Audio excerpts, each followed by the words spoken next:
You are welcome to the Bottom Line Liberia. Yes, indeed. You are welcome to the Bottom Line Liberia discussion. This is a program that brings you information about Liberia, and the panelists discuss the issues, give their suggestions, and also analysis and opinions. Tonight we have a very, very, very packed house. We have a guest, and that guest will be coming on to introduce himself.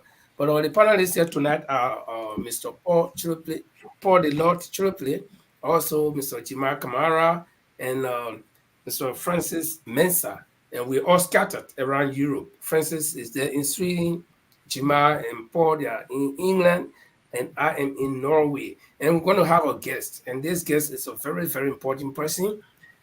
He will be coming on to discuss some of the issues that affect Liberia. But before then, we're going to take a very short musical break, and during that musical break, we'll be sharing the show. So for those of you joining us right now, you can share the show. My name is Linford Goa, and we're going to be here tonight to give you all of the information as they unfold, and we give our opinions. And like we usually say, our opinions may not be right, but they are not wrong either. That's how we feel about it.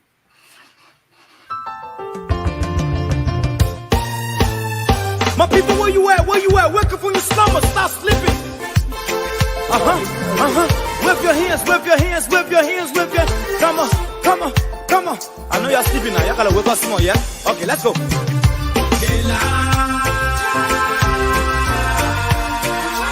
people who us, the people lie to us, the government betray us.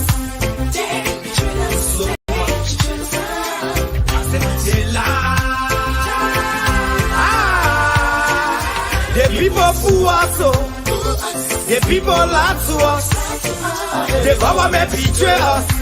They can lie, they can steal, they will not go. I said we tired with their lies, we tired with their promises that led us to all our damages. We tired with their speech they preach indeed, and now unique they deceive us. The thing we saw, it frustrates us. So why did you lie? Why did you steal? Why did you allow the citizens to be? You see, we just tell you that's why we voted you. But you fool us, you screw us, you use us and later on abuse us. So why? The government should lie. Why? But that's the question that we ask. They lie. Us. The people lie to us. The government betray us. They betray us so much. I said they lie. The people fool us. The people lie to us. The government betray us. They can lie, they can steal, they go knock the corrupt. I said no one to trust. My people don't want to hope on. Nobody. My hope that I have been broken. I'm telling you, brother. So where are the schools? Where are the roads? Where are the jobs that they said they could afford? But they're too selfish. The people tired with their rhetoric. People tired, they tired. You see the reason why we ask why the government betray. They have enough of time, but yeah, then instead they delay. People suffer. No work for people crying for hunger. Look at. Your vision and your mission, your intention to the nation, they poor. You got nothing to show. Nothing. So, why? The government should lie. Why? But that's the question that we ask. They lie. The people fool us. The people lie to us. The government betray us. They betray us so much. I said they lie. The people fool us, the people lie to us, the government betray us. They can lie, they can steal, they go knock the corrupt. Well, like you said, can somebody please take down this photo? Okay, like we said, we're going to have a guest here tonight, and without wasting any of the time, guys, I want to say welcome to all of you from your respective studios. Please tell me how you're doing and how is life. Just before we go to the show.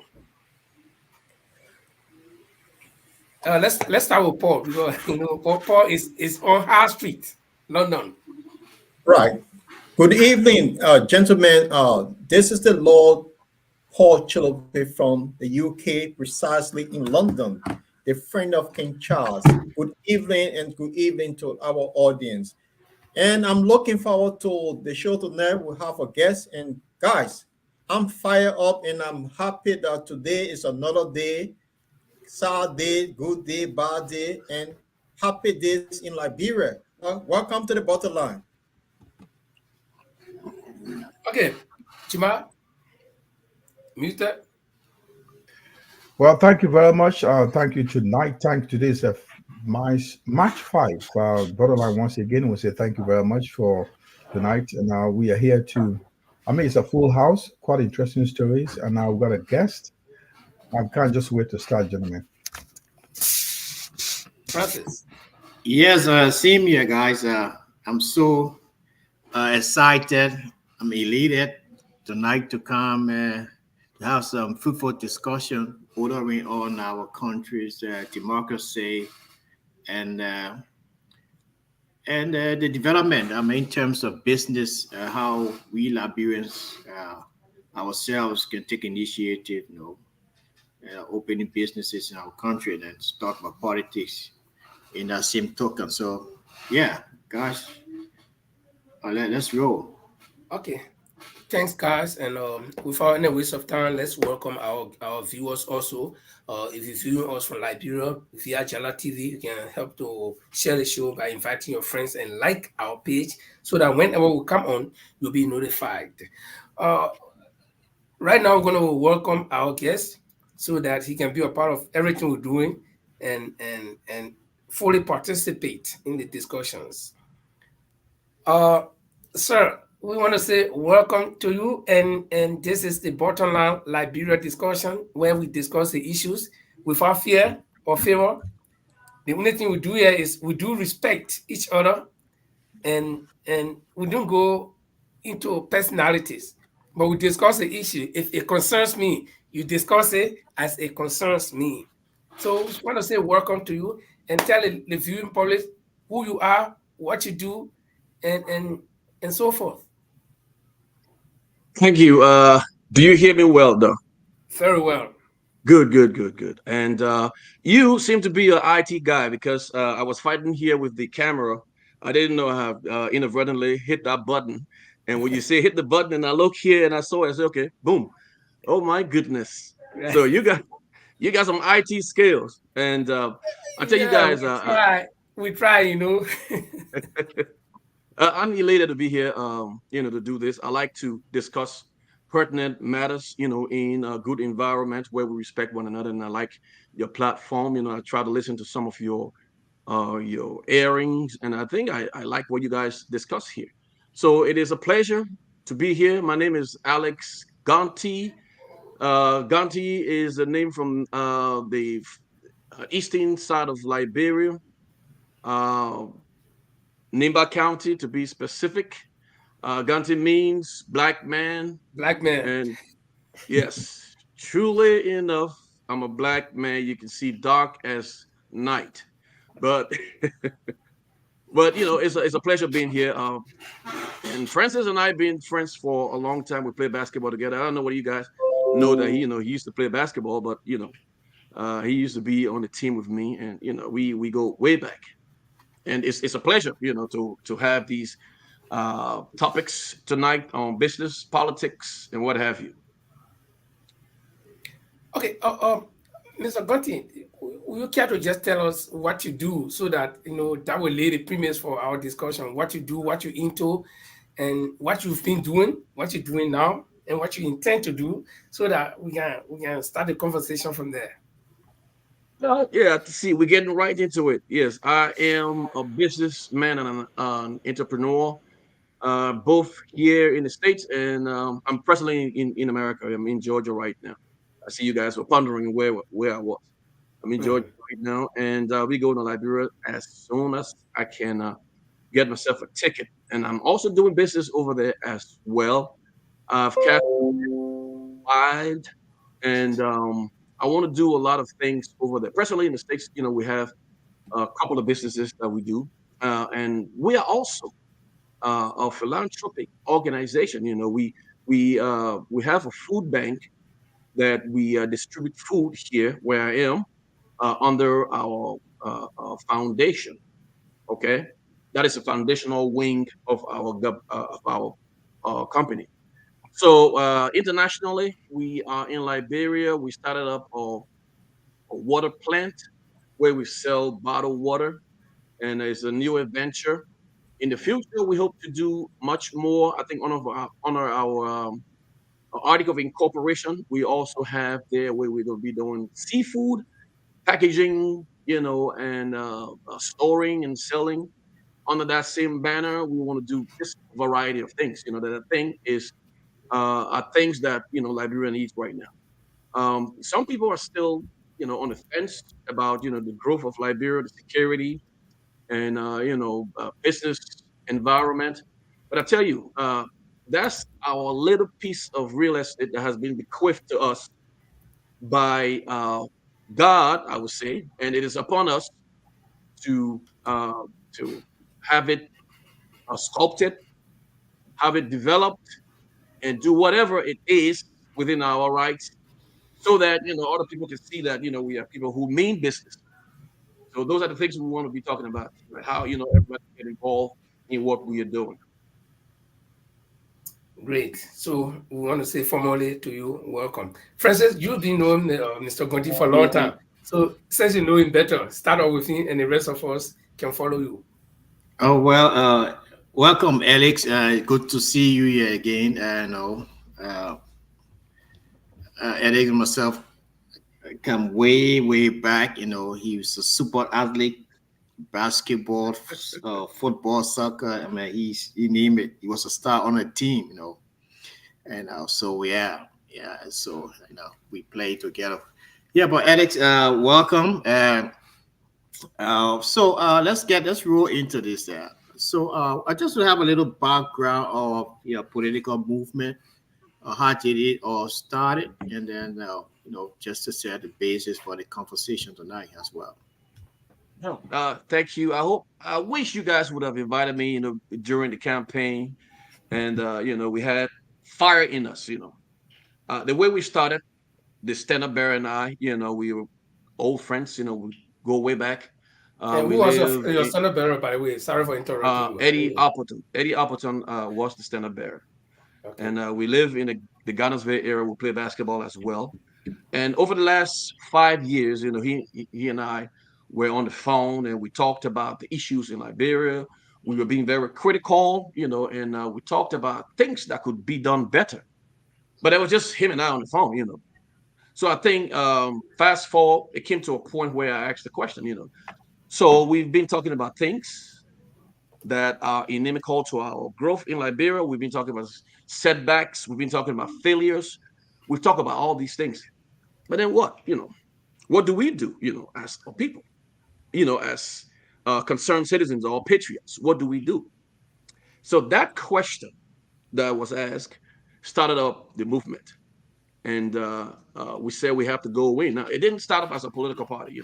We wanted to start out, as a social development movement.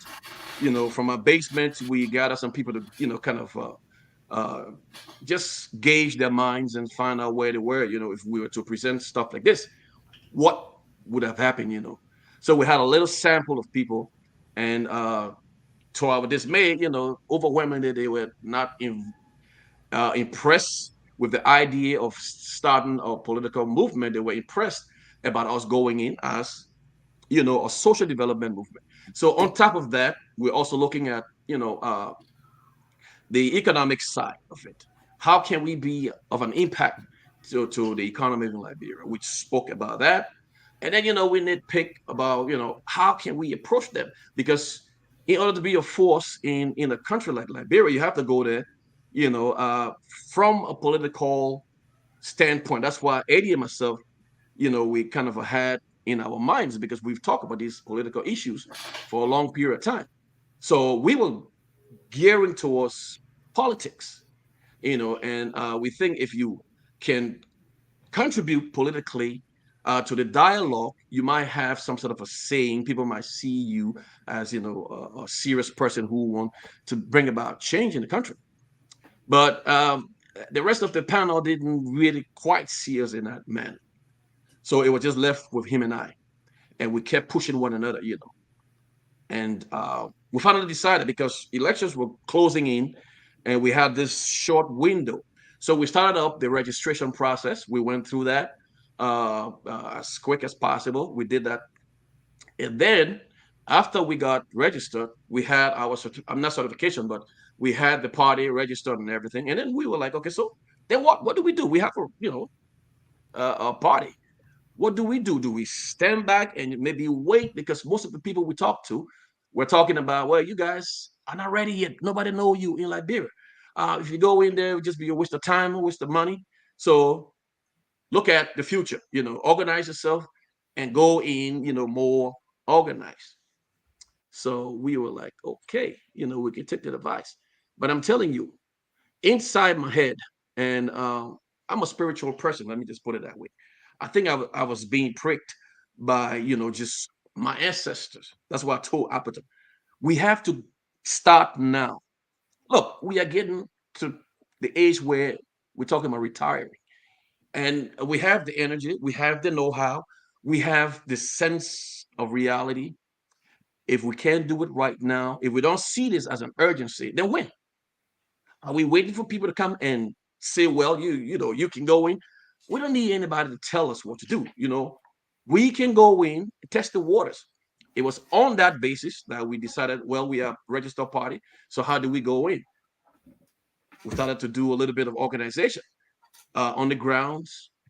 And mostly that's where we did most of the organization, because overseas, I don't think, people were ready for that kind of a abrupt, transition from, a small party into that huge field of candidates that were waiting to go and vote. They say, well, what you guys can do in there. Now, I hope you can hold all of those into your mind, because that's what we went through. Now we're standing, we said, well, we are there already. We're going to test the water, and we went in. We decided, well, I said, Eddie, you go in as the stand-up bearer, I'll be there as the vice. So it was this thing, he was like, no, you go. I said, no, I got a lot of things on my plate right now. Go in as the stand-up bearer. And that's how you see the GDM movement went in, with Eddie Alperton being the stand-up bearer and Alex Gontee going in as the vice stand-up bearer. And so it was kind of like a two-man show, Two-man show. And from the United States, just from the diaspora standpoint, on the grounds, we had little organization. So we went in underdogs, by a long shot. Okay. Underfunded, a long shot as compared to the other people.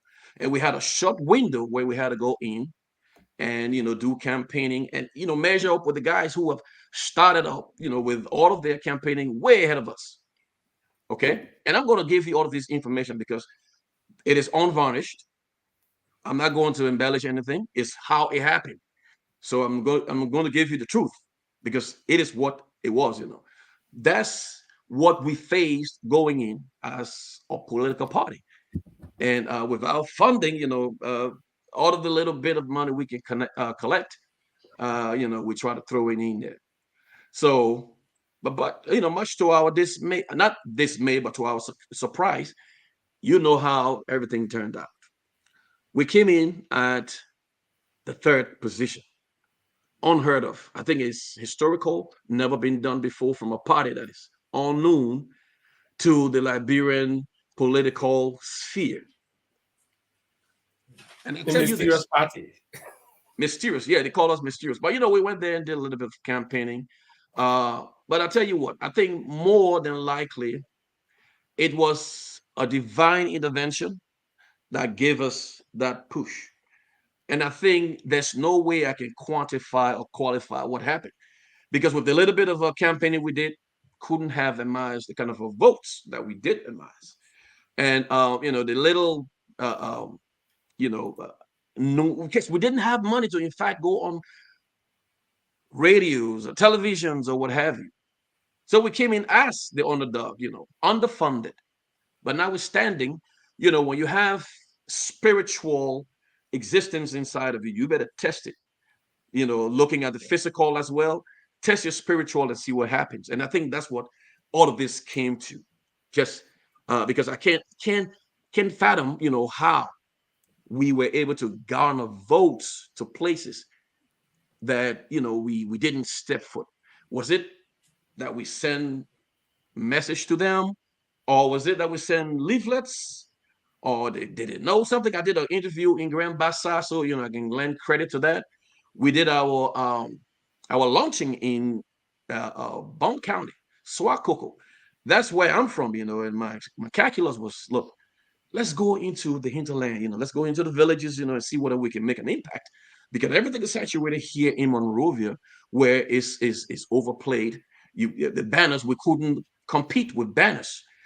George Weah won that long shot. Nobody could come close to what he did. The entire city of Monrovia had graffiti of George Weah all over town. So we go and put our little stickers over there.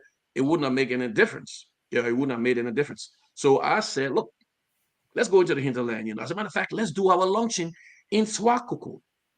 And the message should be that, the son of Swakoko is coming back, because my grandfather used to be the town paramount chief over there. His name is Bela. So when I went there and pitched that, the people were excited. Okay. And we had a sub office, as a matter of fact, in the Swakoko area. So I can give credit to Swakoko. We went over across to Nimba, Gontee area, but nothing, at a wider, broader level, to garner the votes that we did garner.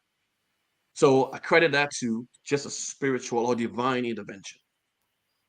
Okay, we'll come back. We'll come back to that vote, but let me go to my colleagues, because there's a lot of questions that just popping into my mind regarding what you just said. But Chima, I guess you want to pop in there.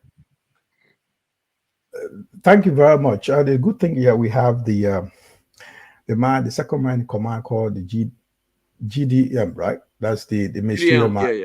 They call it, the newspaper call it the ministerial man, the ministerial party Liberia. The one good thing you just emphasized, Mr. Gontee, is how do you gather those votes? There's another school of thought. Why we on the last on the show says that because Eddie Appleton name is his last name was on the ballot papers, and there were a lot of less campaign done. So people were like kind of unconsciously circling his name. Without even knowing that was that, because okay, well, I don't know who he is. He had a look, charismatic face, so just go around, just circle his name and that's why I keep getting voted and voted and voted. That was another school of thought. You can also give it to spiritual, divine, that you guys kind of give your hope, went in as a small party and just got that vote. Now, third party in the elections.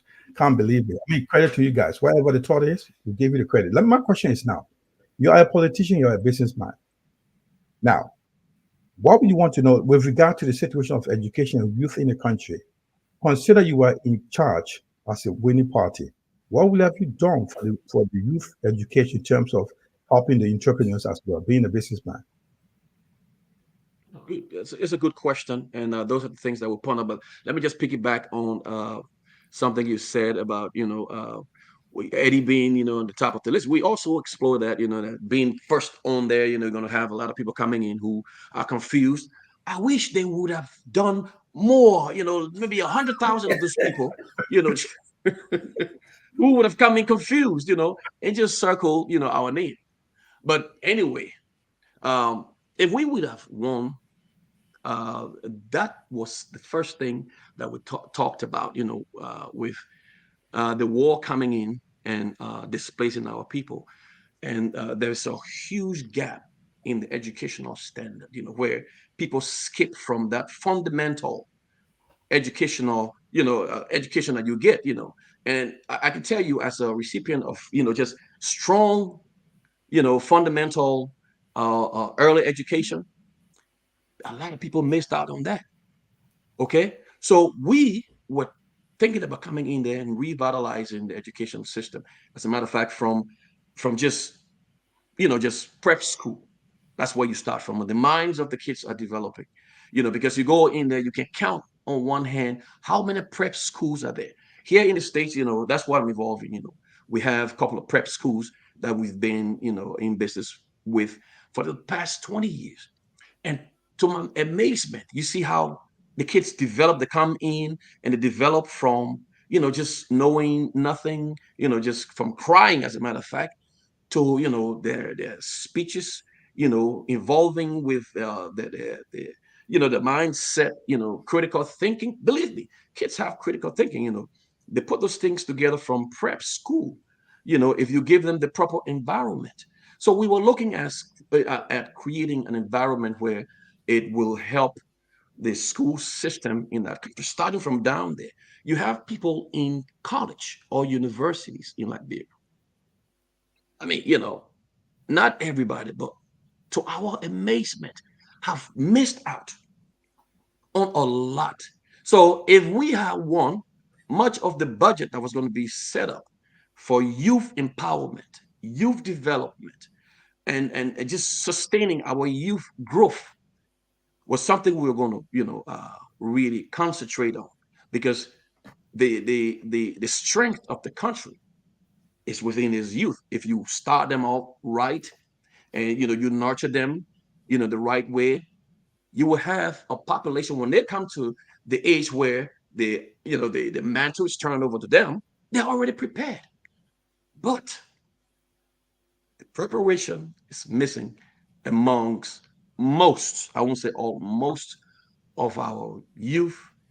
And we have to go in there and rehabilitate a lot of them who have gone into the crosshairs of things that have just spurred their lives into somewhere that you can't, it's unthinkable.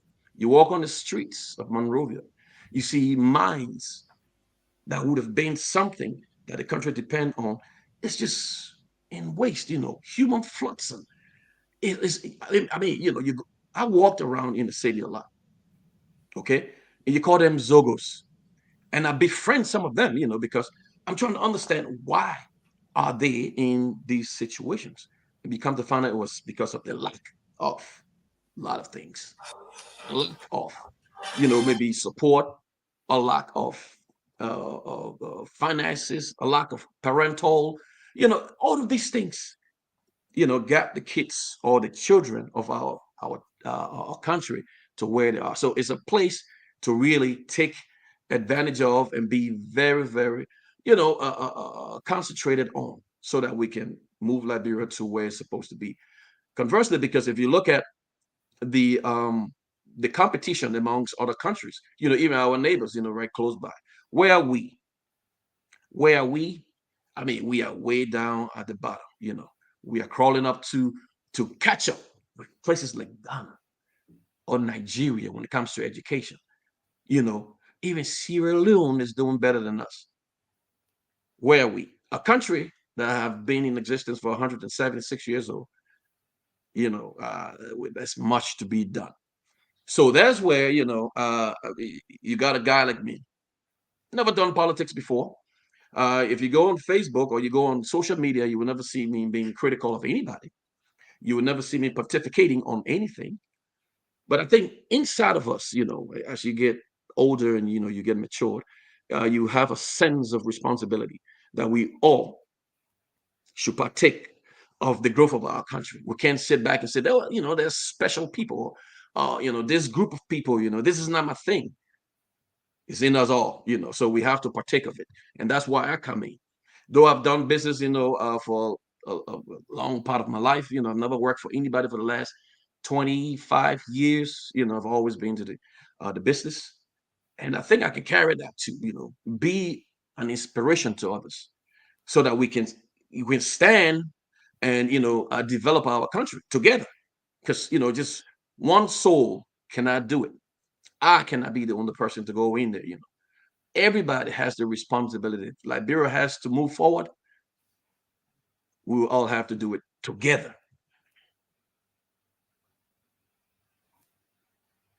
Liberia have to move forward, all have to do it together. Welcome, Alex. I'm McCoy. Still according your last name. Welcome. This is the Lord Chilope from the Great United Kingdom. I'm in London. I listened to you carefully, and the educational bit taught something about I'm keen in case being educated in Liberia. And we realized that in the second round, you supported the Unity Party. Now, all your education proposal that you have you given it to Unity Party to see if they could implement that? Now they are in government. Good question. Yeah, we overwhelmingly. I mean, as a matter of fact, coming in as an opposition to the incumbent, there was no other way we could have gone.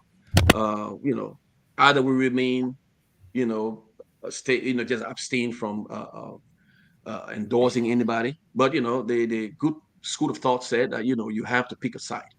So we picked the right side, so that posterity can judge us right. Now, we didn't have to provide anything to who. We went through their manifesto. As a matter of fact, the acronym for the manifesto is what? Arrests. Arrest. Yeah. So you look at the arrests. There, the E talks about education, and Boycott has a good plan, with the educational system. And I talked to him one on one. When we went to visit him, and we were in his living room, and I was telling him about the system, the education system, and where we were talking about where we are. Most of the youth have lost this primary education. A whole gap is in there. Where do we catch them? And I was telling him about how I went to BWI, and I got this vocational education that served me well, just in my latter years. You know, that would be something. And then he just cut me off. He said, you know what? I'm thinking on the same line. He's been talking to Peerview, and as a matter of fact, Peerview, I think that's what we call them, the mother uh, uh, uh, sponsorship for BWI. That he's been in consultation with them. He wants to bring those into most schools, where you can give them vocational education. So when they get out of high school, at least there's something to fall back on. So with that, it was just in line with what we were thinking. So that's one of the main reasons why we in fact did our endorsement with them. So that covers that. And moreover, I think he covers a lot. Now, my thing here is them winning the elections and being where they are sitting in the hot seat. We are on a wait and see kind of a basis, because why it's good that he has this good game plan, and it's the manifesto came out right, with all of the right things to be done. He talks about tourism, he talks about the roads, he talks about agriculture. Those were all of the things that we mentioned within our own manifesto. So the implementation now is where I got my arms folded and waiting to see whether these things are going to come to a fore, whether they are going to really implement these things, because they make sense. They're going to get Liberia on a trajectory where we can start moving into a developmental stage, to catch up with our neighbors. I'm glued to my seat. But let me just delve into your collaboration. I don't know if I should refer to it as collaboration or Well, just an endorsement, but just an endorsement. it's just an endorsement. But Yeah. some of those policies that you felt were good or were in line with your own visions, that for which you supported the Unity Party. What if they are not being implemented? Because you just spoke about implementation, that your hands are folded and you are sitting and watching whether they will be implemented. What if they are not implemented, say the first 1 year, 2 years, because this is a 6 years marathon, okay? So the first half of the 6 years, what if they are not achieved? What do you intend to do? Okay, so I'm a politician, and you Mhm, know what the politicians do. We don't want to mhm. preempt. We don't want to preempt, failure for the Braga government, because here's the thing, if he succeeds, guess what? You and I succeed. So our knee-jerk reaction to all of this is to come and see a help in the process. You understand? And see how we can move from a stage where the country is crumbling in all sectors. I mean, the roads are so dilapidated. He talks in his speech, as a matter of fact, he was alluding to quick actions, in trying to fix some of the roads, which is a good thing, And our thing on our manifesto, the first and foremost that was on top of it was security, public safety, law and order. You understand? And our thinking was that, listen, Liberia's at a place where if you don't prioritize that, it seems that, you can't do anything, because here you want to do one thing on the one hand, and on the other hand, you have a citizen who don't really pay attention to just laws, order, public safety, and that drives away people. You talk about tourism on his, on his manifesto. So how do you bring in tourism if you don't have law and order? But I digress from that. Those are things we're waiting for to get put in place. Okay, and I know Ambassador Boaka is an experienced person. He might not have the physicality to do those things, but he's the president. He has the bullhorn. He can make people do that. And giving, from my own interaction with him, you understand, his mind is in the right place as far as where he wants the country to be. So being the president, everybody's looking up to him to make those tough calls. Okay, if you employ them or you hire them, you can fire them as well. So if those people are not up to par, if they are not doing what needs to be done, get rid of them. So, and it's going to be a huge turnover. So what, until you find the right people who can do the right thing, the president should always have a pre-planned, just firing write-up for anybody who is not doing the right thing.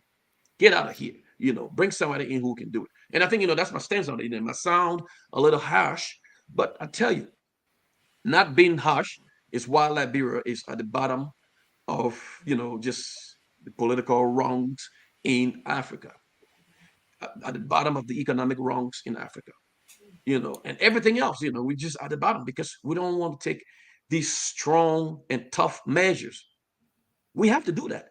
And here's my thing, I think starting with the Boaka administration should be a new frontier, you understand, for Liberia to in fact start its redevelopment or reconstruction. You understand? Because we have not done any reconstruction. After the war, it's been almost 30 years now. We're still in crumbling, infrastructure. We still don't have some things in 21st century. Just go into the Lee War counties or into the rural part, where I spend most of my time, and see how the people live there. 21st century. They're living there like they did in 2,000 years ago, just like the cavemen. Sorry to say that, but, that's how some of the people live. They still go down to the bush to take care of business. You know what I'm talking about. In the 21st century.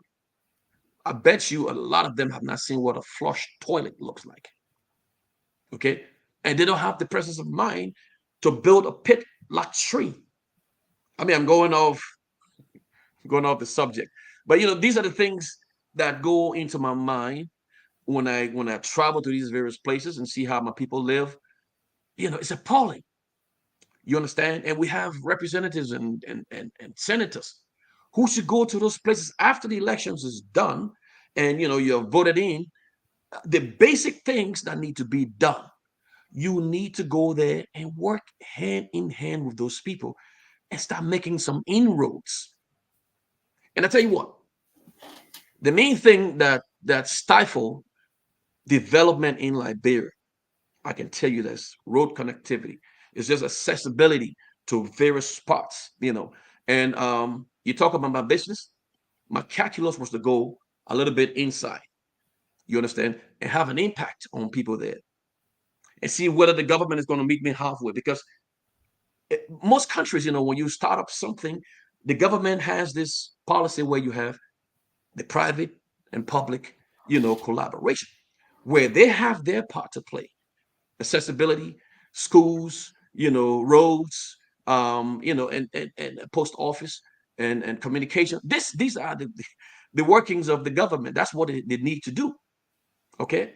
Then the Okay, public we've, sector. we've gone Okay, I'm we've listening. gone a little bit over half time of the time, half Okay, I'm hour of sorry, the time guys. that we have allocated. This program is allocated for 2 hours, but today for you we'll grant you another extra 30 minutes. So we're going to go 2.5 hours. So just get ready. You see, And though, I because of that, told we're going you to I'm take not a politician, right? I just yeah, learned how to and just talk. because of that, Just we're going to take just 10 seconds break, grab a cup of water and drink, and we'll all get back. And then I will ask you yes. my my second question, because everybody is doing two questions each. I'm going to ask my second question, then Francis will come in. So go and grab your cup of water. This is the Bottom Line Liberia. Join us on Facebook, YouTube and online radio. This is the Bottom Line Liberia. Join us on Facebook, YouTube and online radio. You're watching the review of Liberian newspapers headlines that made news during the week on the Bottom Line Liberia. Please join us every Tuesday and Friday at 7 p.m. Liberian time, 8 p.m.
Okay, guys, welcome back. It's interesting. My final question, not my final question on this session. You spoke about, in fact, you sounded like you were a little bit harsh, and then you apologized. You said you sound harsh. You didn't really sound harsh, but I guess this is something that other politicians don't do. So if Ellis Gontee comes and does it, people will say, "Oh, but how the man sounding like that?" So, but this will bring me to one question. The question here is: you supported the Unity Party government in the final rounds. That means you were able to help this government come to power. Now, the question I want to ask is: are they? How is your voice in this process?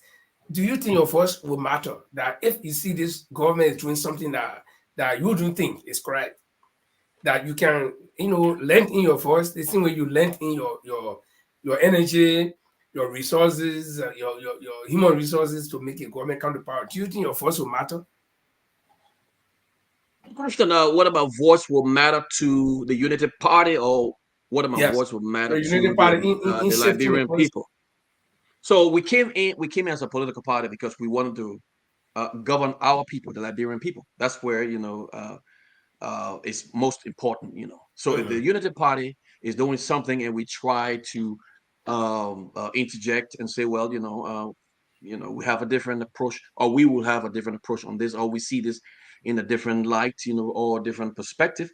It is upon them, to say, well, we're gonna listen to you, or I mean, you know how we are. We like to be on our own course.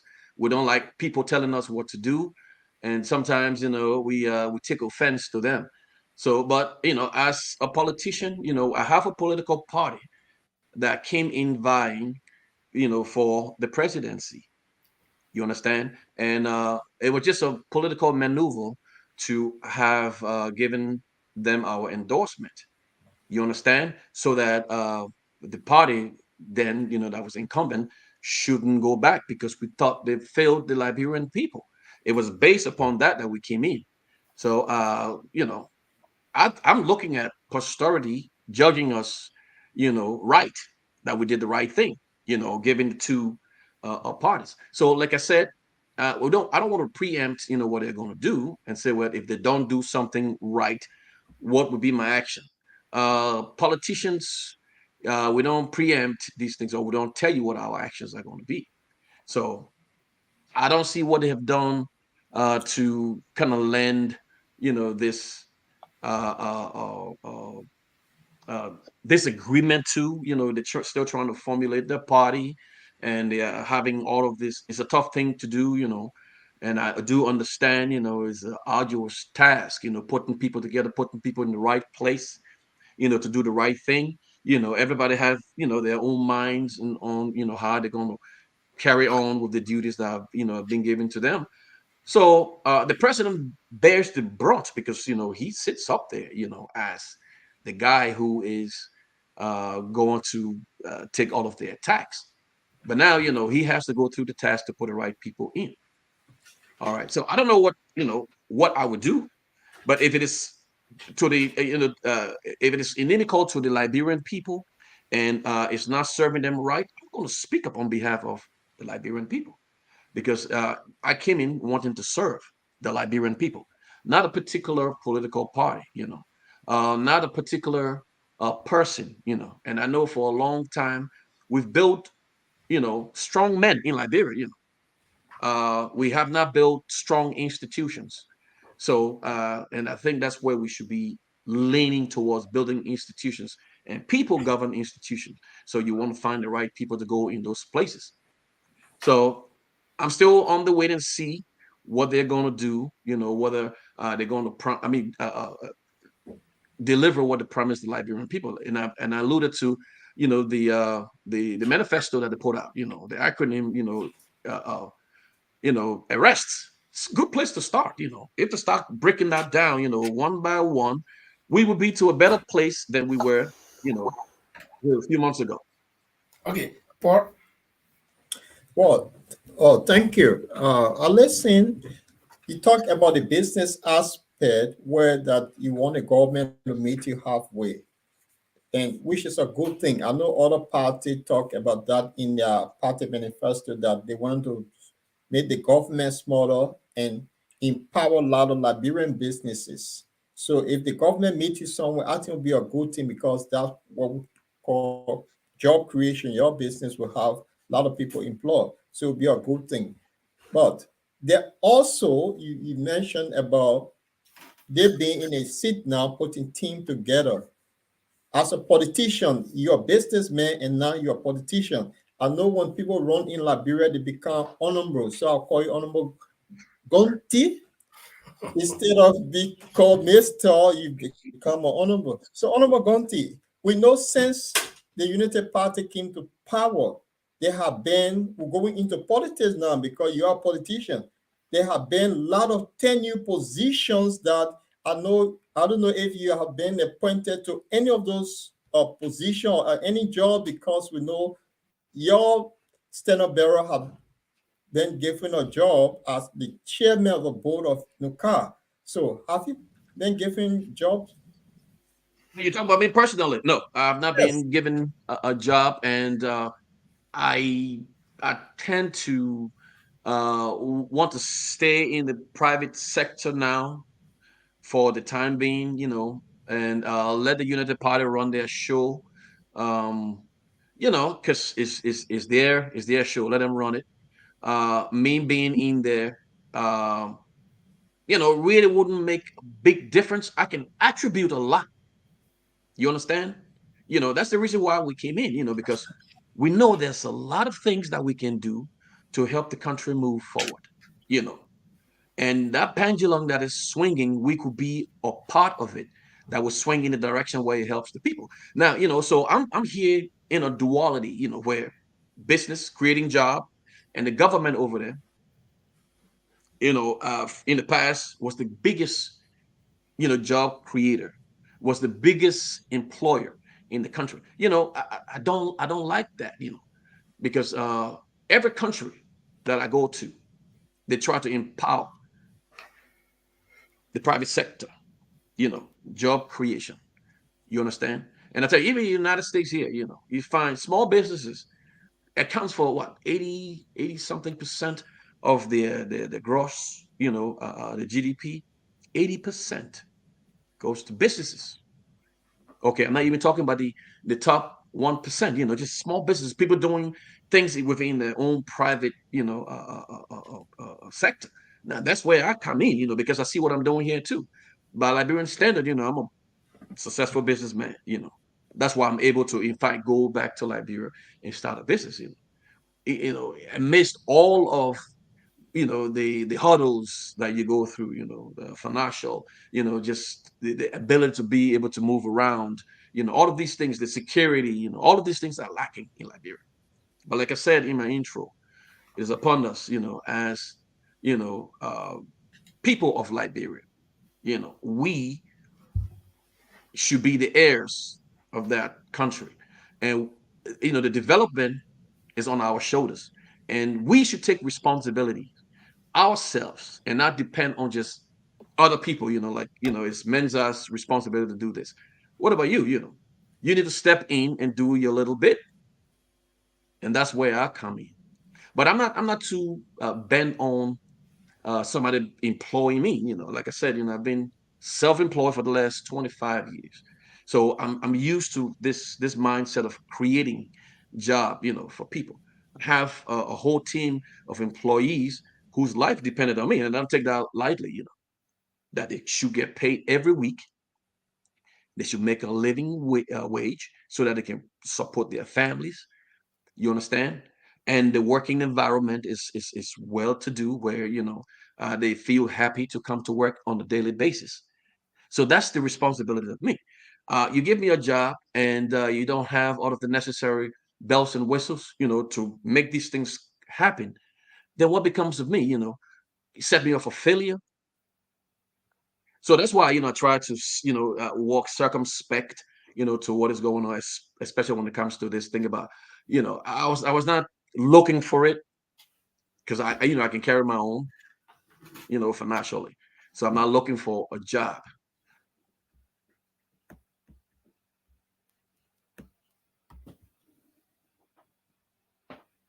So I mean, Francis want to chop in, so I'll come in later. Yeah, Alex. I heard your deliberation on the transition from business into politics. For what you have, explained, do you have any plans in the future running for some representing in the district where you could make some changes directly based upon your direct involvement with the people? I mean, since you have already tested the waters, at the first presidential level, so no, is there any thought have crossed your mind, or where specifically Swakoko or wherever Gardnersville? I know the district there where you come from. I don't know, Yikipa, Bomai. So you from everywhere. So you decide which district you're going to represent the people. Exactly. And it's a good question, Mensa. Everything is up in the air. Everything from our perspective is up in the air, and it's dependent on how I present myself to people. They're going to come and say, well, we think you can go here and represent us, and I can tell you that I'll be able to represent them very favorably. I'll be able to do what needs to be done because, I have the experience, and I see these things, I go into the village and live with these people, live amongst them. So I know what it is. If they petition me, is up in the air. Depends on what the political climate is at the time. I will say I would do it, or I wouldn't, just giving what the situation is. Alex, thank you very much. Thanks for having you. Just a reminder to our viewers, if you just joined us, we are having our guest tonight is Mr. Honorable Alex Gontee, who was the vice presidential candidate for the Grassroots development movement. He took part in the last elections in Liberia. He's here to discuss politics, education, business as well.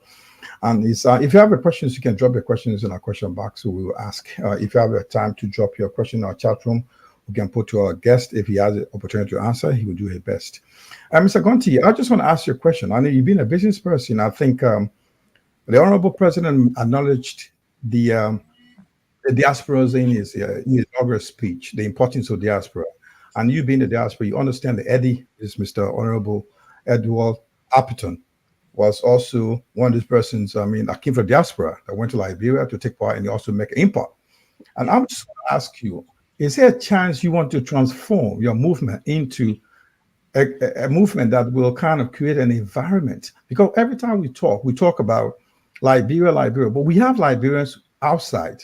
What are the politicians doing? You, like people like you, as a business person, like you see on this platform, we have Honorable Francis Mensah, who is EFLA president, and he's trying to kind of galvanize the talents and skills of Liberian in the diaspora to do something home. Is this something that you've been a businessman for over 20 years that you're thinking about doing to create an environment, enabling environment for Liberian diaspora in Liberia using your GDM? I think it's a good question, and yes, that's something we've been looking at for the future of GDM. And I'm telling you, I belong to a lot of organizations in the diaspora. I can tell you, namely the Grand Bassa Association. I'm not from Grand Bassa, but I went in there and they accepted me. I'm a member of the NIMBA organization by default. I'm a member of the Bone County organization. I mean, I've tried to immerse myself with every group. And the question that they ask me is, are you from this place? I tell them I'm a Liberian. Think I can fit in anywhere. Wherever the Liberian concern is, I think I can go in there and lend my little 2 cents to it. I'm all about going up, finding Liberian, just coming from that downtrodden position and rising up, because I think we have the potential to do that. And yes, we can create an environment in Liberia for the diaspora to come and fit in, be a part of this party. And I think my party is the party of the future, giving the historic nature that we came in after these elections, coming in third from nowhere. We've earned ourselves some political capital. So it's up to us now to spend that capital well. If we do our jobs properly, the future belongs to GDM. And that's where we are heading as a party.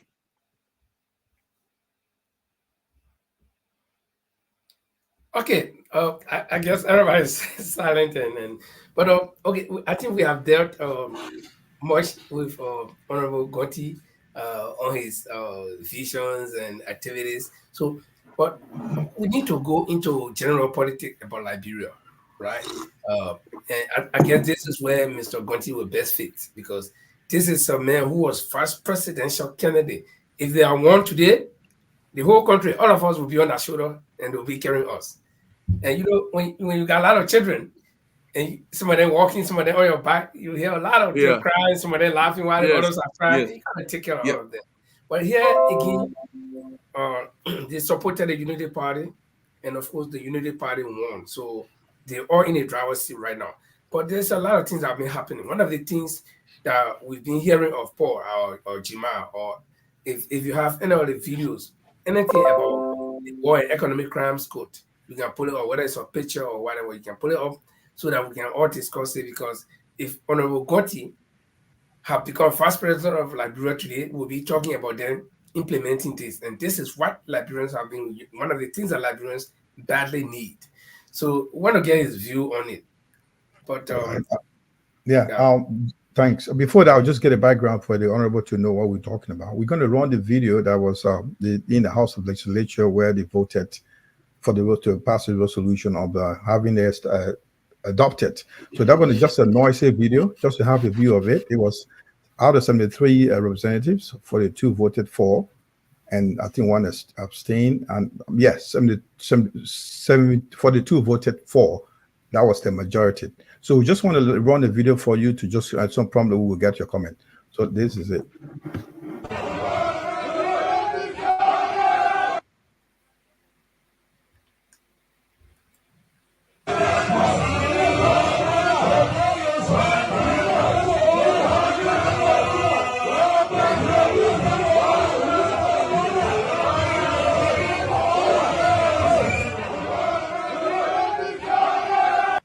And now I'll take that down. And I will also, if you mind, Honorable Gontee, I'll bring the interview from the lady, the United States Ambassador Justice, Global Justice for, she was in Liberia. She had an interview with OKFM. We want to let you so listen to us and get you and can chime in as well. Right. Is that okay? Yes. Okay. Now we just this after this music. Oh yeah. So, why? The people are for global criminal justice. Beth Lanchak is here for the second time.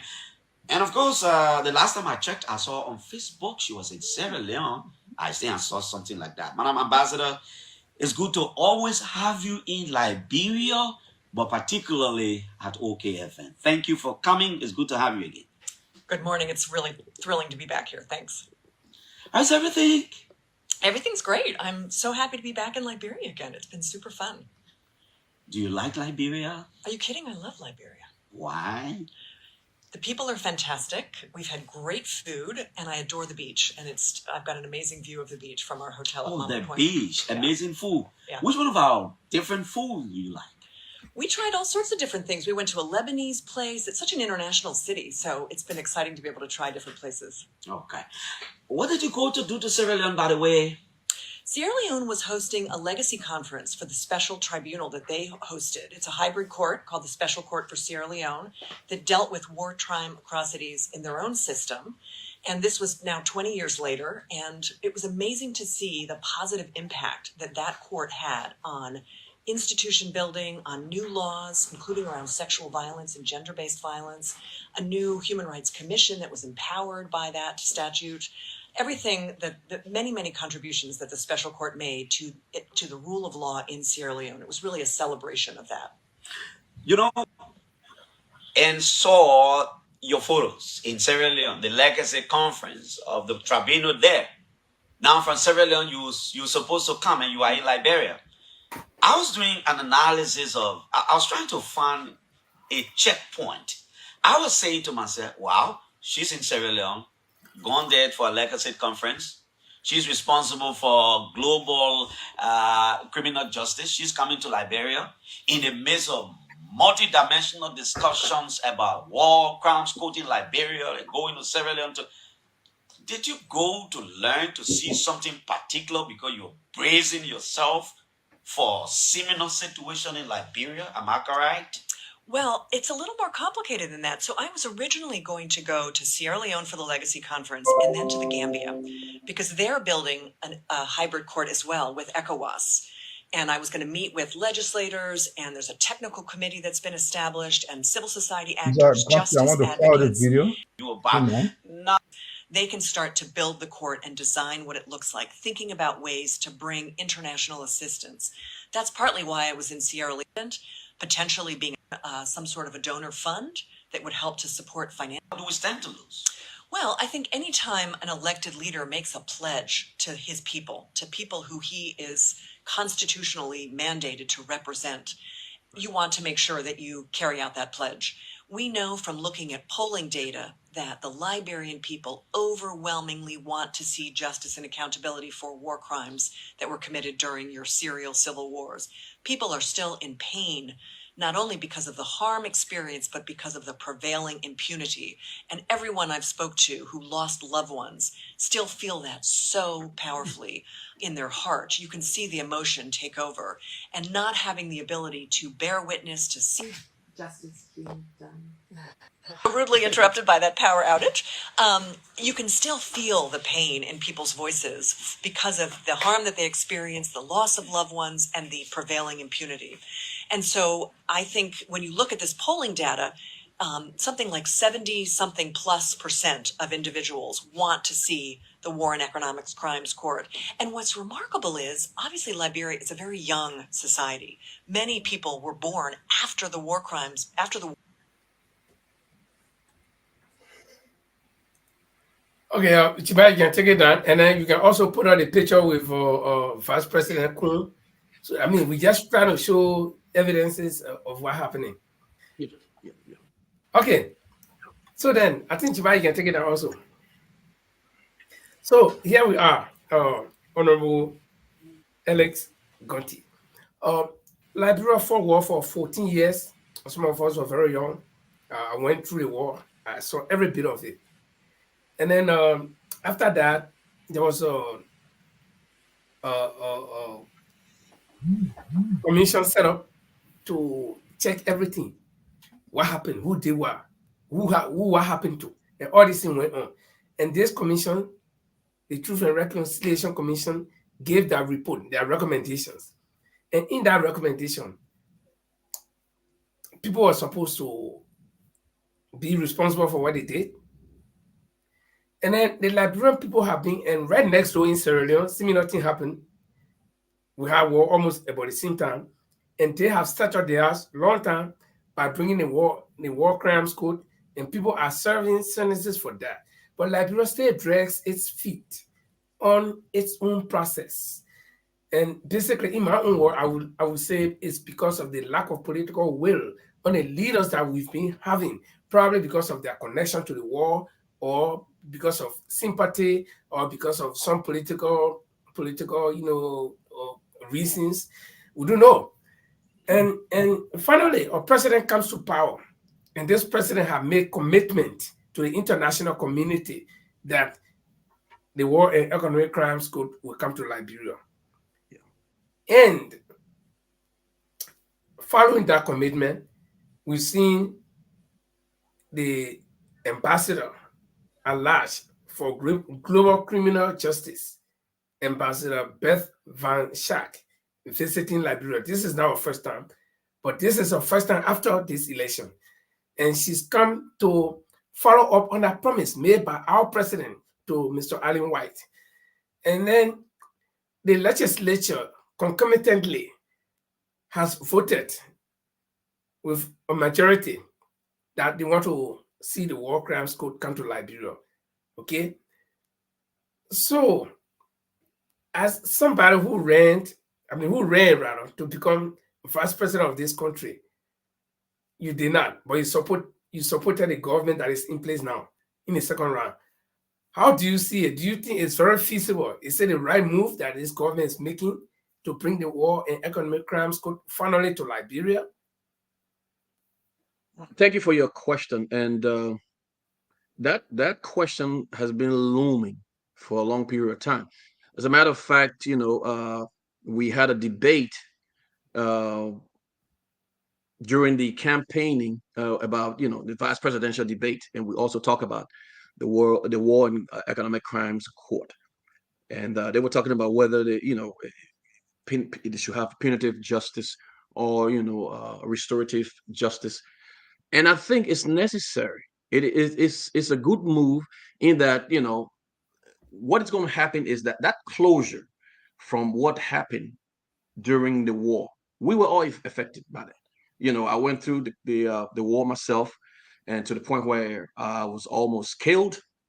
I can tell you that is a long story, but and when I left the country, as a matter of fact, I vowed not to come back because of this, just sheer savagery, of what went on, and the things that we saw.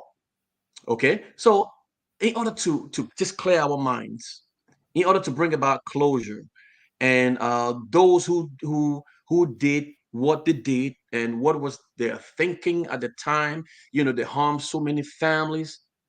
There should be some justice for them. You understand? I mean, if you go into a country, and I tell you, let me just pick it back to what happened during the Holocausts. When Hitler was memeing and just desecrating and killing the Jews. Years later, 50 plus years later, they still had to bring a closure and people who were involved in those things to account as to what they did.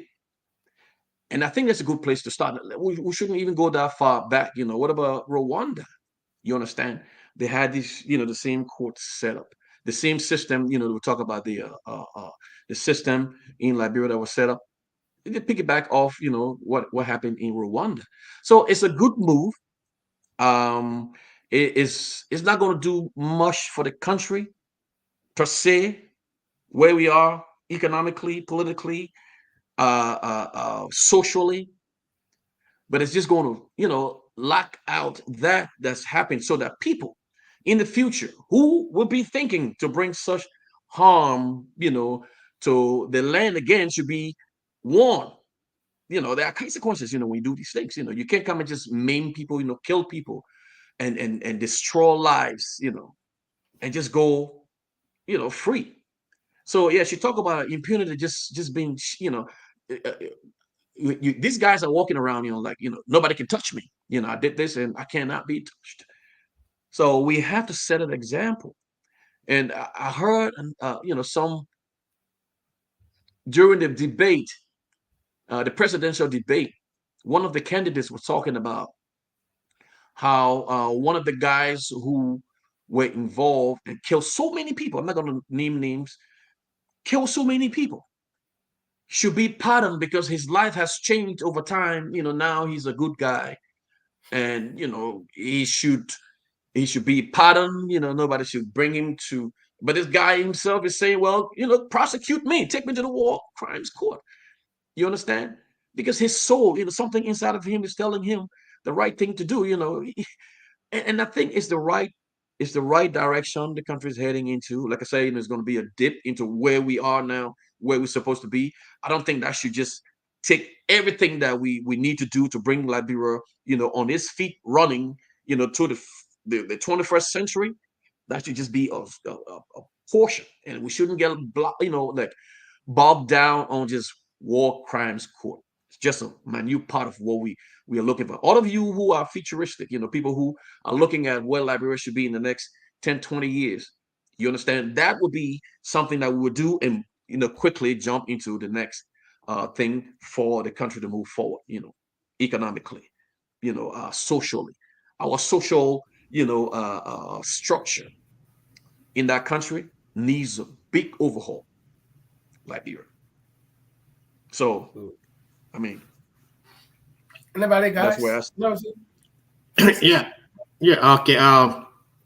Alex, well, from the video we just saw, the majority of those guys, the representatives in the video, it seems that they are from the opposition bloc, formerly of the mostly of this the former ruling party CDC. And during the administration, they found all the excuses in the world not to have this court set up. So don't you think it's a kind of hypocrisy on the part of them? Now they are chanting, "Crucify, crucify." I mean, I know. So what's your thought on that? I mean, they had the opportunity to do that. I'm sorry, I lost that question. I had a call coming in, so it kind of muted you a little bit. What is the question again? It's hypocrisy. We're talking something about hypocrisy on the part hypocrisy of on this exactly the lawmakers. Majority of them were lawmakers during the administration of the CDC leadership, and now at that time they had the opportunity to set up this court. Now they are in majority. They are the ones who calling for this, the establishment of the war court.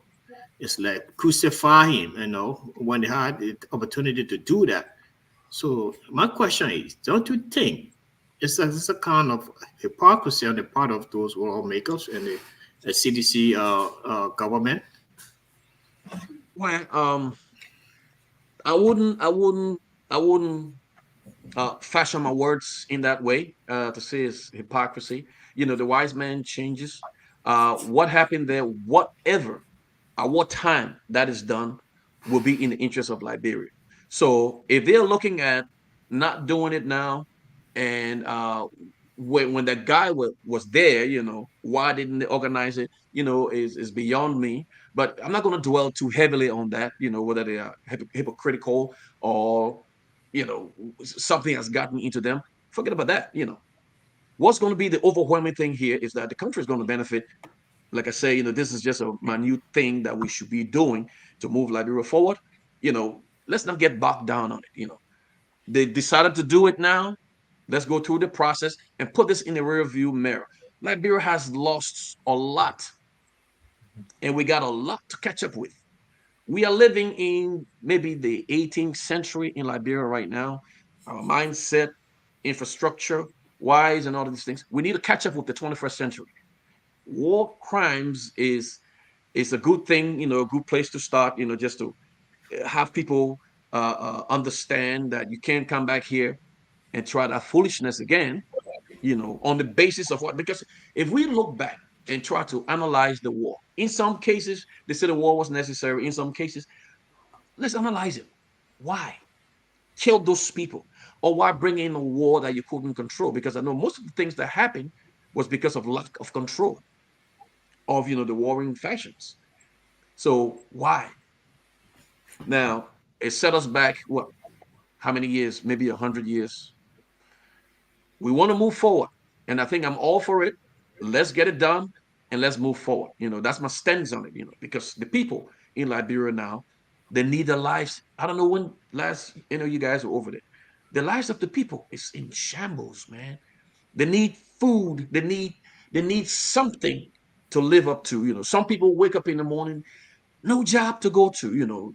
They're just to turn it around in one little circle, begging people. The country now has turned into nothing but beggars, people who have potential to do things. We have to move forward. And I applaud the idea that they can come to their senses and say, let's do this thing. It is now time. Let's do it. Great. It is Right. now. Jamal, let me chime in quick. Let me just back his statement and then you can come in with your question. It's economic crimes as well. And one of the things you said, which caught my attention, Liberia is in the 18th century instead of being in the 21st century. People come to power and then overnight they build mansions and our people suffer. So it's about time that they face the weight of the law and to deter people from stealing when it comes to power. So I agree with you that Jamal, you can come in with your question. Thank you very much. Honorable Gontee, I just like to go always part of your business side of life. We can learn a lot from you here, sir, with regard to the young entrepreneurs that are going into business in Liberia right now. Few things that are causing barriers to entry in business for young people, Liberians, young women, and people that are doing businesses will be market competition, access to funds, that's capital. And if you were asked to advise Honorable Joseph Walker government with regard to, if you look at it, the record that we have up to 70% of the populations are young generations, and they are into businesses. Most of them are not in school, so they want to go to, they don't want to depend on the government. They want to be young entrepreneurs. And you live in 25 years in business, being advisor, consider you being considered to advise the government about how will these young entrepreneurs be part of competition, have access to entry, and have access to funds like seed capital to start business. What will be your advice to the president and to the leadership? Thank you for that question. Being a business person, I would love to see something like that happen in the country. But I tell you what, there's a big drawback on just granting funds to, like you say, a young entrepreneur.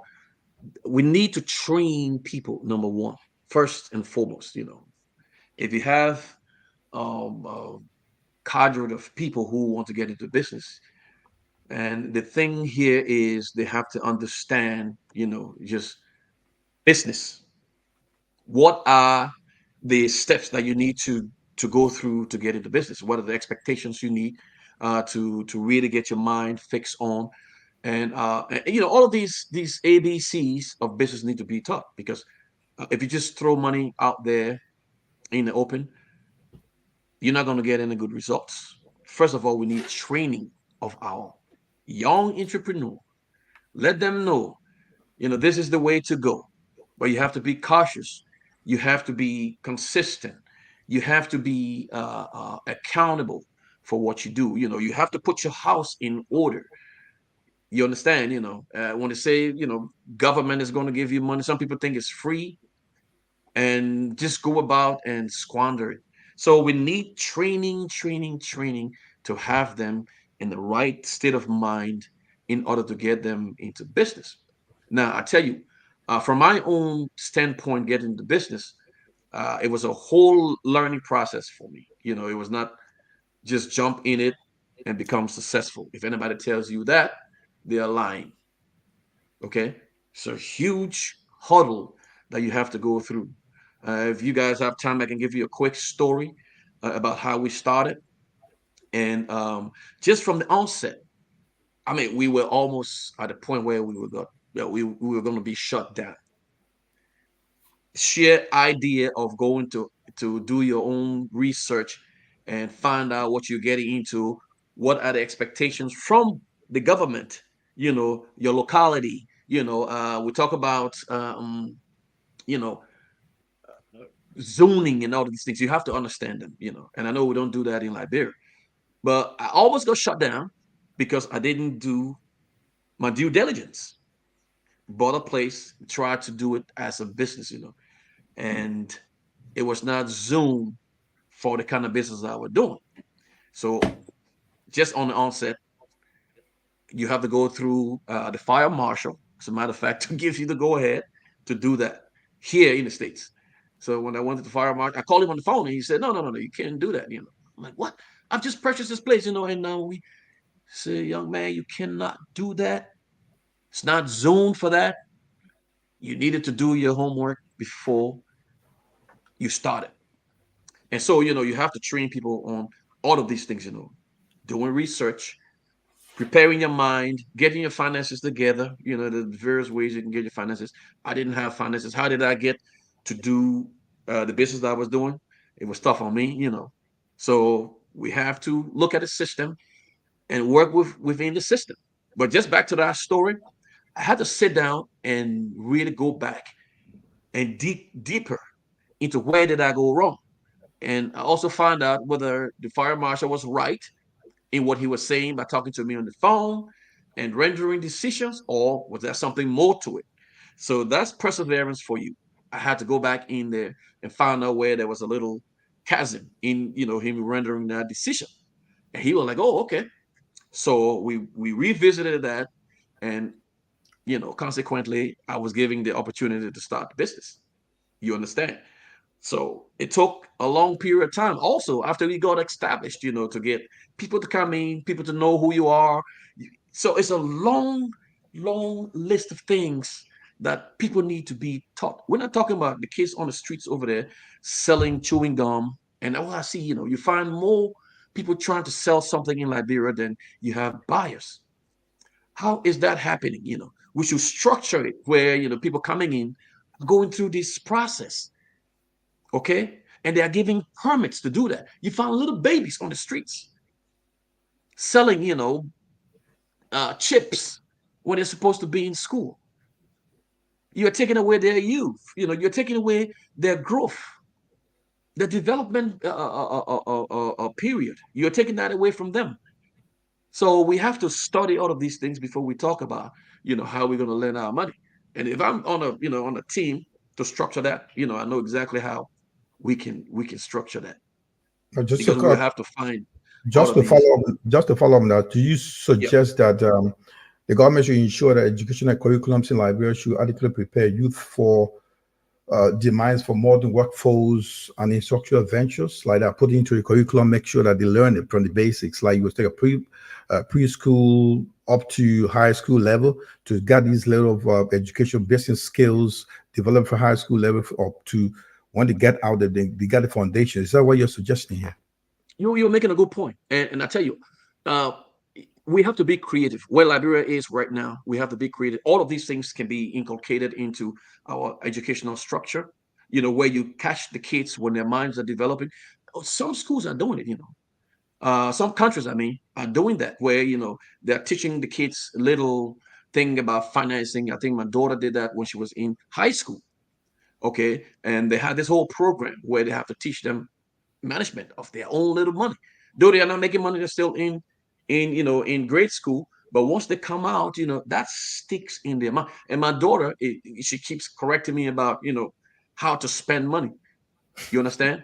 Based on, what she learned, in her grade school. So we can inculcate all of those things and do it because it's going to be to the betterment of the country. Like we said, we have a young generation. Yes, those are the kind of things we need to start teaching them. Thank you. Okay, Mr. Mensah, I think you got a fan who wants to hear from you, whether you got a question or just a comment. Apparently, Jefferson Gray left the scene. He wanted to take a drink when I asked my question. But let's go to he's an old. He's a friend and brother from back in the days of with Mr. Gontee. I almost call him Carlo.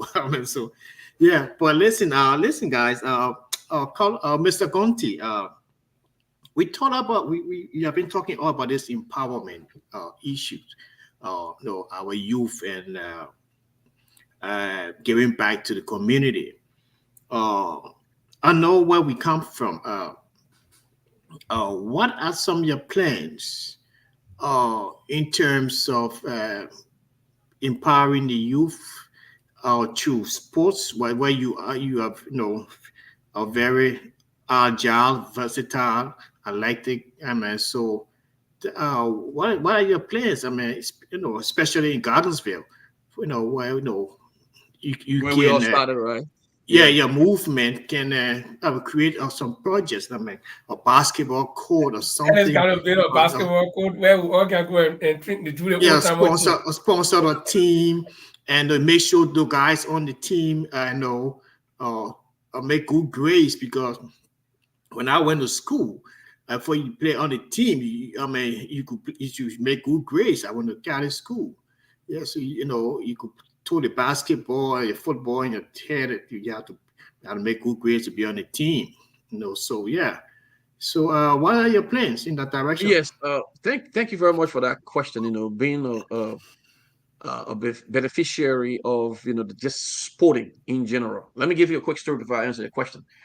After I left Liberia, I went to Nigeria, and there they put me on a basketball scholarship to go to the University of how you call it, Obafemi Awolowo University in Ife. So I'm a beneficiary of it. The campaign that we started in Liberia, we started off doing some sort of a tournament in Barnesville. Okay, where I am right now, I know there's a lot of things that I'm doing. A plethora of things that I'm doing, business wise, politically wise. I am looking at that because I can't hide from that. That's my shadow, And the reason why I got into sports, let's just go a little bit on a social level. The reason why I went into sports and I thrive in sports is something personal to me. Okay, that was a segue of what I was going through in my life at the time. I was afflicted, highly afflicted as a young man. I had a problem within my family. There was a death in my family that just totally, it killed me physically. So I had to find a segue into something that would have, removed me from just that mindset, that wallowing into my sympathy of losing a loved one. And I'm telling you, it worked because from school, we'll go and collect him, Mr. Menza, from home, and grab all the other guys, the guy who asked the question, and bring them on the court. And we spent quality time over there, running around, joking with one another. They didn't know how much that meant to me because of my affliction. And then on top of that, excel because I want to be the best, very, very much competitive. Okay. So at this point in time in my life where I'm looking at retiring from the business sector, and going into politics, and making the second half of my life, I want to do much more so that I can impact other people, especially the youth. And that's my commitment, The organization, we belong to an organization, full disclosure, Mr. Menza and I, and we've started talking about, how can we impact, the youth within our, locality, where we grew up, and the things that we benefited from, whether it was friendship, whether it was, like me, taking my mind away from my affliction, or, just building a bond. Let's pass that on to the next generation. And I'm telling you, inside of me, that's what I'm going to commit myself to do. And I'm going to bring those guys along so we can all have an impact on a generation that, they would say, well, these guys, they were here. We can tell our story. This is where we grew up. This is what we did, as a group. And we are still together. Even in our old age today, we are still together as a group. So that goes, way, way beyond, just a specific Yeah, man. So time. just to let the people know, we're going back for the reunion again December. So every year we try to go back, and go back to Liberia, and we team up with our friends back home. We just share memories, those cherished memories that we had along.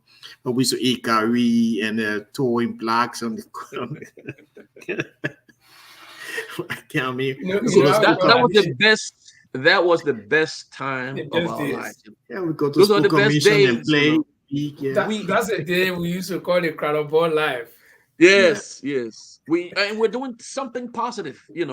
We graduated from just playing within the neighborhood. We form our team, and we had, on the national scene, we had our team there playing, with the other guys.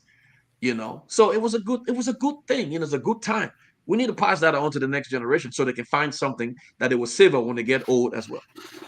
And just before I come in with my question, I just want to make this comment, which is general, especially to those of us coming back from the 70s, in grade school and stuff like that. I recall this time where after school, even though everybody was in different schools, some people were in Hayward, Catholic school, it was in Patrick, where I live on the Papa, so people were in different schools, Chile, Gibson, everything. Right. And then in the evening, I remember this one street light pole where the Morgans were there and the rest of the other people. And then everybody will converge. All of the young boys and girls will converge. And then we begin to talk about what happens in our various schools. Okay. And then we could build that momentum where we created that competition, that spirit of competition. That my school is doing better, or we are doing better, or even our football team is doing better, and stuff like that.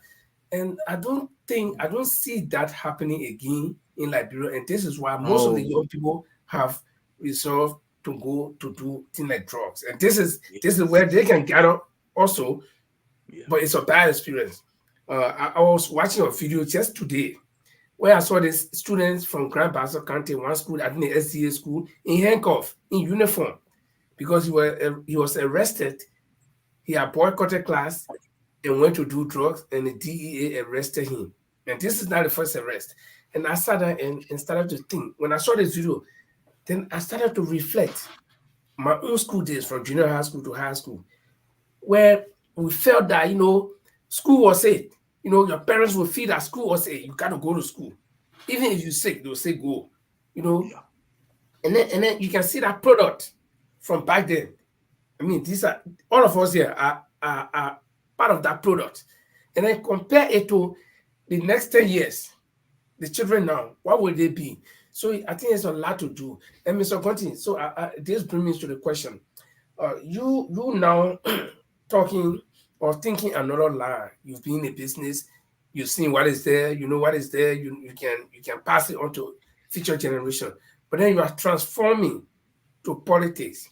And I don't know whether your party has made that decision or will make that decision to contest the next election, or whether you will continue to support the Unity Party. That is a decision that you will be taking in your executive committee. And I can't ask you that question now. But as a politician, your vision about the future of Liberia, especially when it comes to this drug epidemic that we are having now, what do you think will be some of the solutions if you were asked, as a politician, even though you are not taking power, but if you are asked, what do you think could be done to eliminate or to alleviate? Because you can't totally abolish something like the drugs, but you can alleviate it to the point where it will not be prevalent. What would be some of your suggestions, or what are some of your plans towards that? Question though. You see, we live in a country where there's law and order.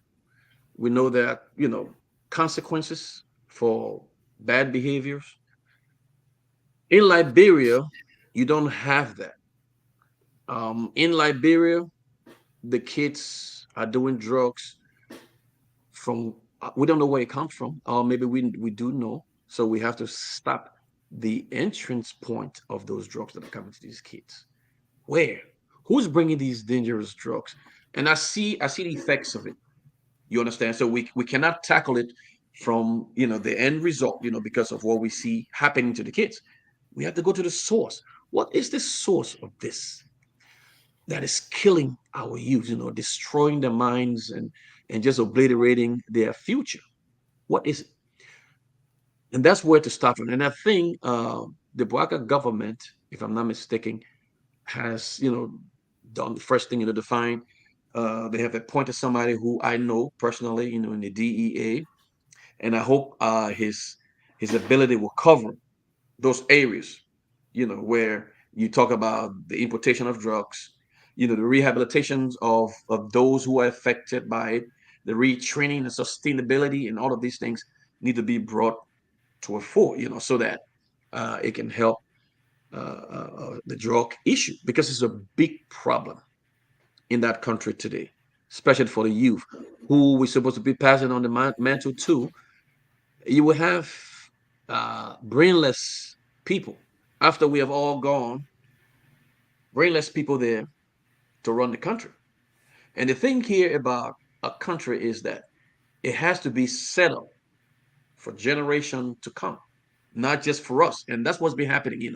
We come in there, we see strong men, they satisfy themselves with whatever they can, their family, of 10, 15, 20, or 100 people, and that's it. The institutions are not, built where when they leave, that follows on. And I give you an example, I was just in Dubai, where I travel extensively, and I see these things, with countries who have plans, not for the guys who are there now, they're looking 100 years in the future, 100 years in the future, and building sustainability in that regard. Okay, we should start looking at that. And I tell you what, I'm just going a little bit off subject. Dubai or the UAE, with their setup, it's the quintessential place when you talk about the paragon of just metropolitan setup. Okay, you would think they are finished. Everywhere is connected. The connective tissues all over the place. But I go over there. I just came from there 2 weeks ago. They're still building. They're still building. They're still constructing. Putting in these little pieces of puzzle. Even at the very airport. Even at the airport, so that they stand out. And what I heard is that they told themselves, "We're gonna build, and the word is gonna come to us." You know what happened today? The entire world is basing their revenue now on tourism. Everywhere I go, okay, be it Panama or even Ghana. Let's go to Ghana. Forget about the other countries. Ghana is building where they're commanding huge amount of money from tourism annually. And someone told me, said Ghana is eating Liberia's lunch, because when you talk about history and from slavery and our ancestry, Ghana is, you have people going over there to dig into the ancestry. Liberia, come on. We are the country. Liberia is the country where, when you talk about the return of slavery, that was done 29. When that slave ship came in. Whereby in Ghana, we just talk about the 80s or the 90s or the 70s. Ours was done in 1929, almost 100 years more than Ghana. And these people are commanding huge tourism dollars. You go to that port of no return, huge amount of money. Our port of entry, which is in Edina. Any of you guys know where Edina is? Yes. Grand Bassa Cannot. County.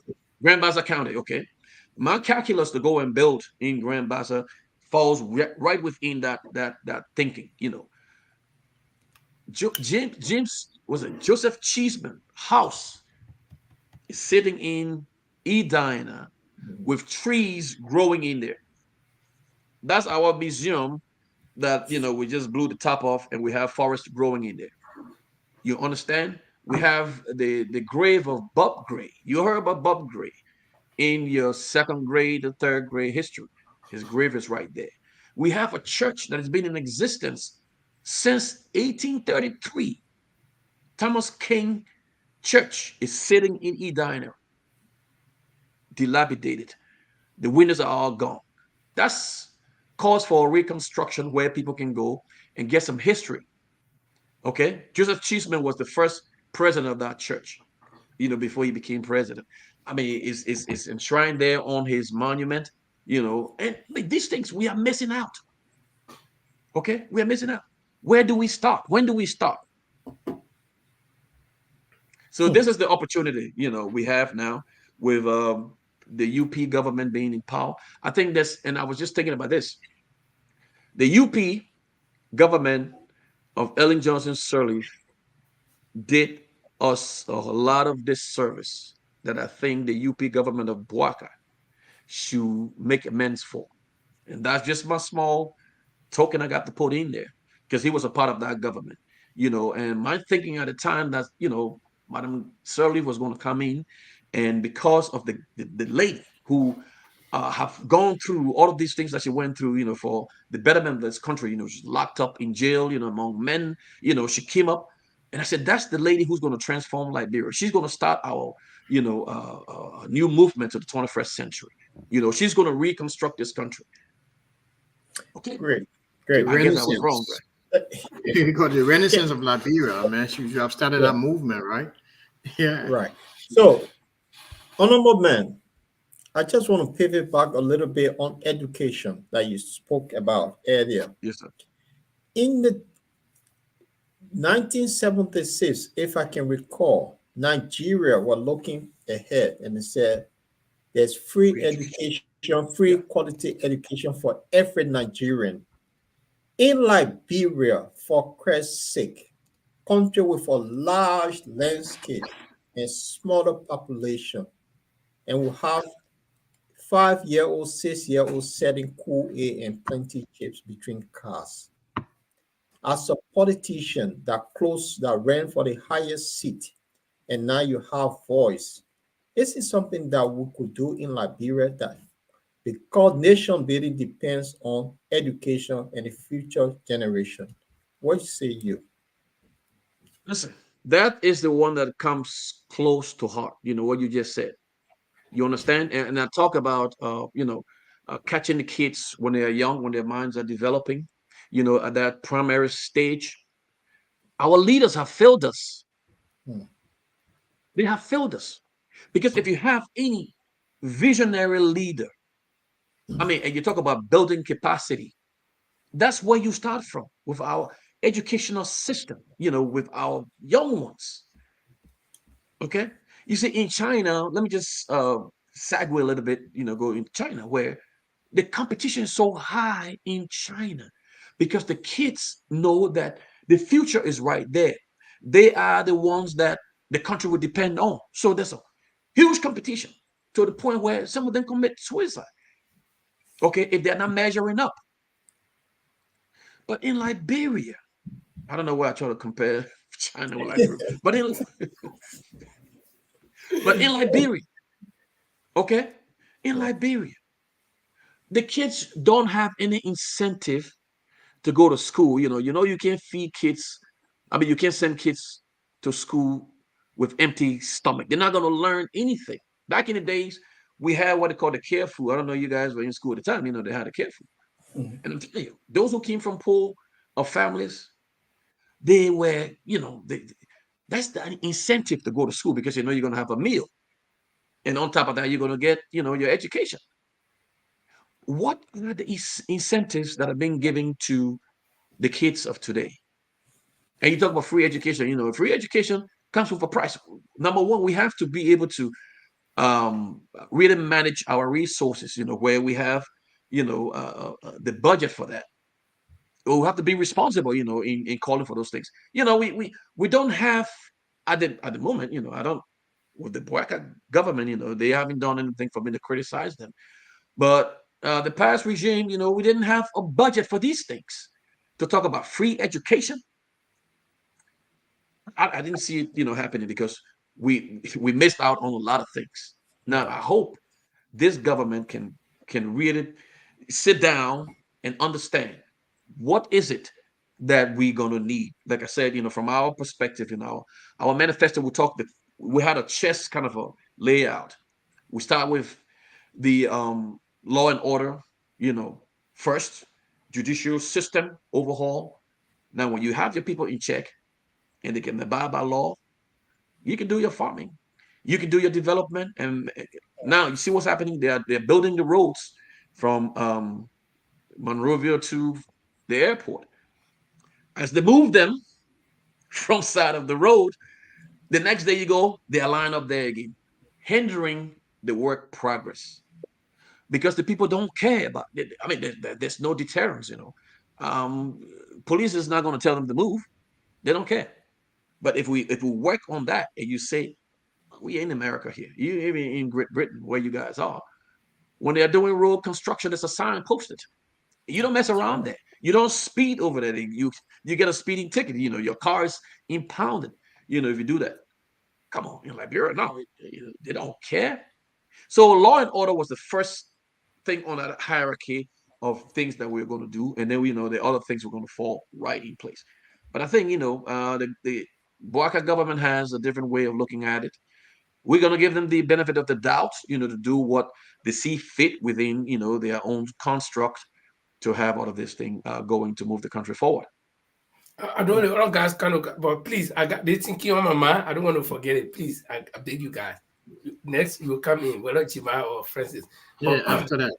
First, I want to put out a comment by one of our viewers. He said that people are more focused on survival than schooling. And that has to do with the question Paul asked you. But then I will follow it up and you can inculcate it with this particular comment. The Georgia government came and introduced something that they said will pay university school fee. Now, instead of starting at the primary level, I live in Norway, and Norway is a kind of social welfare country. If I can't afford, the government will help me. Now, yes, here, primary, let's say kindergarten, we pay kindergarten school fees until first grade. When a child is 6 years, they start first grade, you don't pay anymore until they graduate from high school. When they go to college, they will pay. And who pays the money? Is they take loan from the university, or from the government to pay their college school fee. Okay, that's what some of that honor here today. Okay, yeah. But our government, instead of starting from the primary level, started from the top. And the reason why I feel it's not necessary to pay for government to sponsor university students, or school fee is because they are of age. Some of them can work while they are going to school and pay their school fee, or they can take loan from the government if that facility is available. But what do you think about the question that Paul asked about free education? Do you think if there will be anything like free education in schools in Liberia, where should we start? Should we start at the top that the past government did, or should we start at the kindergarten level, primary level until high school? And then my answer. You know my answer on that. And we've been discussing about children not willing to go to school. Yes, not that the people you know my answer on that. Not that the people are not willing to send their kids to school, but they are more focused on survival. I got 10 children, and all of them got to eat. If I put all of them in school, they burden on me. So get some other children in the street. No, you know where I stand on that. I stand from that bottom level. And so, I can guarantee you that's where to start from. When the minds of the kids are developing, catch them there.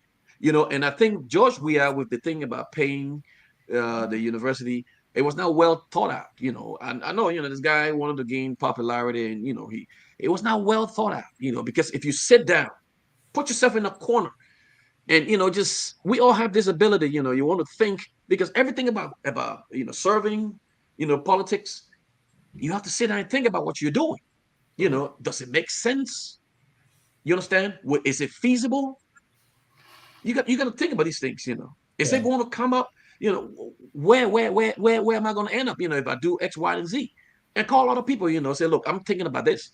You know, have you experienced this before? So you have to sit down and think. So their initiative was not well thought out. That's why it fell apart. And I didn't see the rationale in doing that from that level. Yeah, I didn't see. Education is not cheap, though. You know, when you get to the point of university, that's when you start making, you know, rational decision. Right. And you should be able to put yourself through that. Okay? You should be able to do that. Now, if you can't, your education is just, I don't know, you should go and get your money back. Oh, okay, I mean that digress that digress a little bit from politics. We go into the business venture. I understand that you open a water bottling plant in Buchanan. What the idea? How's it? What? You can hear. I'm saying, come on. Okay, but Yeah. So yeah, what's the what I mean? What's the brain? I mean, what's the the genesis of the name and uh the genesis? I mean, what happened? I mean, just drill all through. I mean, how did it come about? You muted. You muted.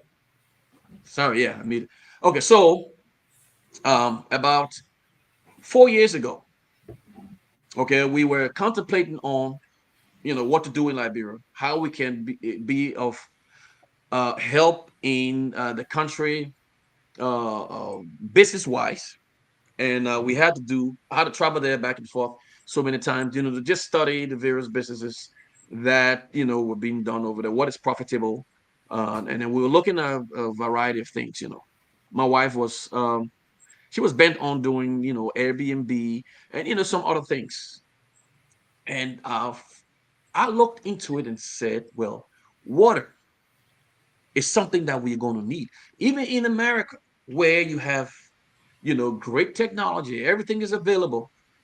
I mean, you have bottled water, like thousands of them coming from they've been imported, they've been made here, so they still need water. Though we got, you know, clean top water, and I'm like, yes, it's going to be needed over there because there's a lack of safe drinking water in a lot of places in Liberia. You know, to the point where they're doing these plastic and what have you, you know, just to help facilitate. So the water is a good commodity. And I think it's $1 million industry in Liberia if you tend to look at it from a very, you know, broadened, you know, perspective. So I'm like, okay, so if I want to go in and experiment on anything, you know, what will be. So this is what we started with. Now you can see the bottle is a little bit different from these. Everybody's doing a round bottle. You know, we decided to do the square bottles. Now that's another strategy because this one is eye catching, and I tell you that's the first thing that people see. You know, oh, I love the bottle, yeah, but it's just water. You know, so you have to think outside the box and create, you know, your product where people by eye contact, you know, will gravitate to it as quick as possible. Now you ask for the name. You know, the name is Tylexine. Okay, my son is called Tyler, and my daughter is Alexine. So that's just a combination of the two names. Now, all of our businesses here in the States, you know, carry that name. You know, Tylexine. We had a restaurant that we ran, a Liberian restaurant for that matter. That was Tylexine Cuisine. You know, we have um, event center that we run right now. It's called the Tylexine, you know, event center. So the only variation we have with the businesses is the foundation. Okay, the foundation is called Tyler Alexander Foundation, named after my son. You know, he has a little challenge. He is cerebral palsy, and we've had a lot of struggle with him. But over the period of time, he's been a big teacher for us. Personally, I think that's one of the greatest lessons that I learned. Just to serve somebody. Care for somebody. You can't go wrong with that. You learn a lot. So when you hear me talking about going to serve my people, it comes from just within my own family structure, where I have this tendency where I make sure the person who cannot care for himself and they're hands-on with it. So if I go to Liberia, there's a lot of people who have disabilities that we don't even think about. Okay, how are these people faring out? I mean, how are they living? Are there laws to help them, with their struggles? Do they have family structure to really support them? What I find out, no. As a matter of fact, they are exercised, from the family. People, say they all kinds of stuff. So we have to have a system in our country, or we have to pass laws where we would, cater to people with disabilities. And disability is a wide range of things. So you see, my politics go beyond just criticizing government officials. It also into service of our people, what they need. How can their lives be better? And I think that's the quest that I come from. I mean, just to follow up, I know that the business, I mean, it's kind of new though, and I think as a friend and brother, and I know it's my responsibility to help you promote the business. I mean, especially in the European market. Yeah. So, what's your plan on like distribution, Bring it on, marketing, bring it on, my brother. sales, what it's like? I mean, to have our people Liberians in the European diaspora know that there's a Liberian owned product, and as they go back home, they will go looking for it. So, I mean, what's the plan on the marketing there? I mean, in Europe, I mean, as a matter of fact.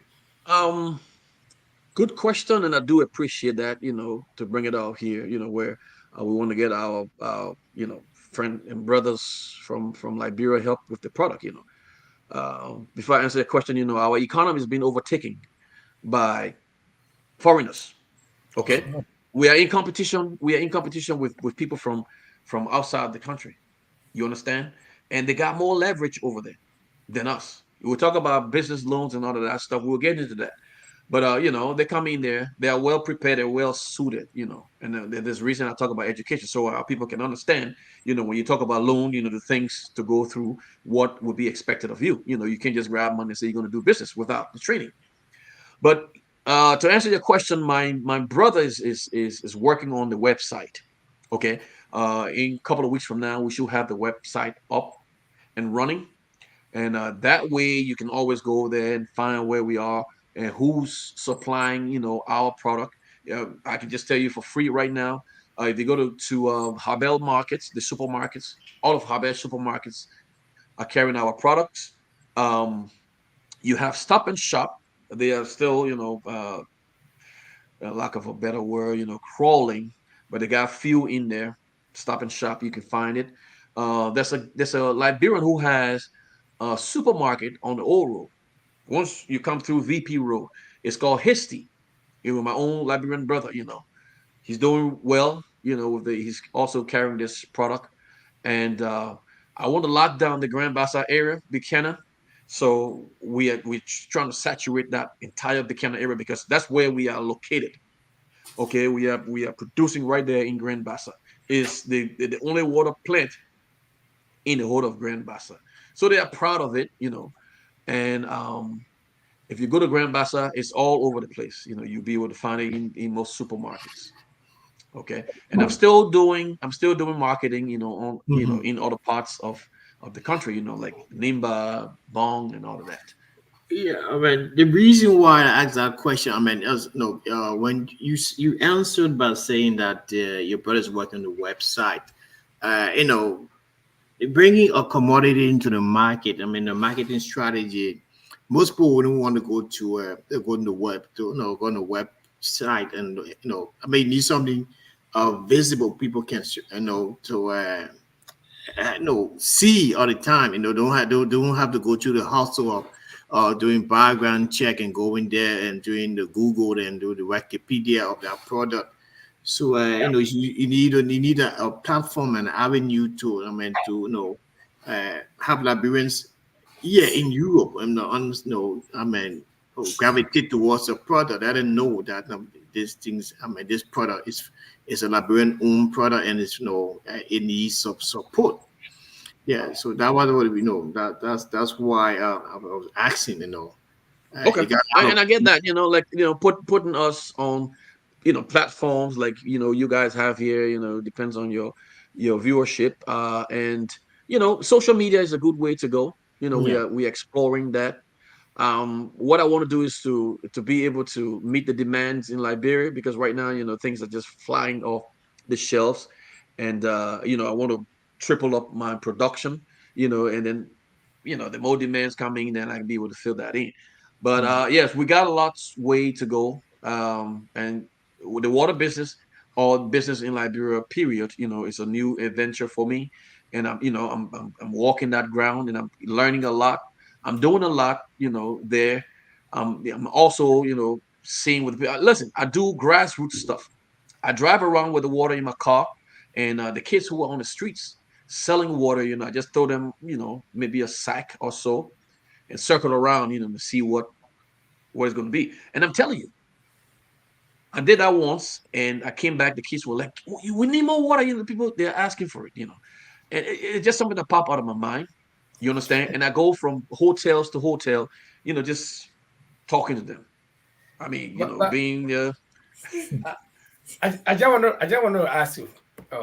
Right. We all hoping that government will come and do good, that electricity will be restored, that will cut down your cost of production, because you're probably using your own generator. Yes, generator. Then water and sewer will reform the whole system. Everybody will have water in their houses. So what is your future? If I got good clean water in my house, I can just open the tap and drink. Do I have to go and buy electricity and Talexing water? Don't you think you're going to face some problem in the future? If no, not at all. I alluded to that even in America, where you got good tap water. So when you go to the restaurant and go and drink, you're going to go home first to drink, or you're going to get open? Yeah, what are your pocket? You're gonna be walking around with your water in your hand. I just want to pull your leg. No, I know. But yeah, in Norway, we do drink from the tap because it's all ice water from the snow. But again, when you're out there, you're not going to take that tap water with you. So we normally in my car, I got a whole pack of water sitting there while we on the drive with drinking. So I just wanted to find out how you will be cooking in that area.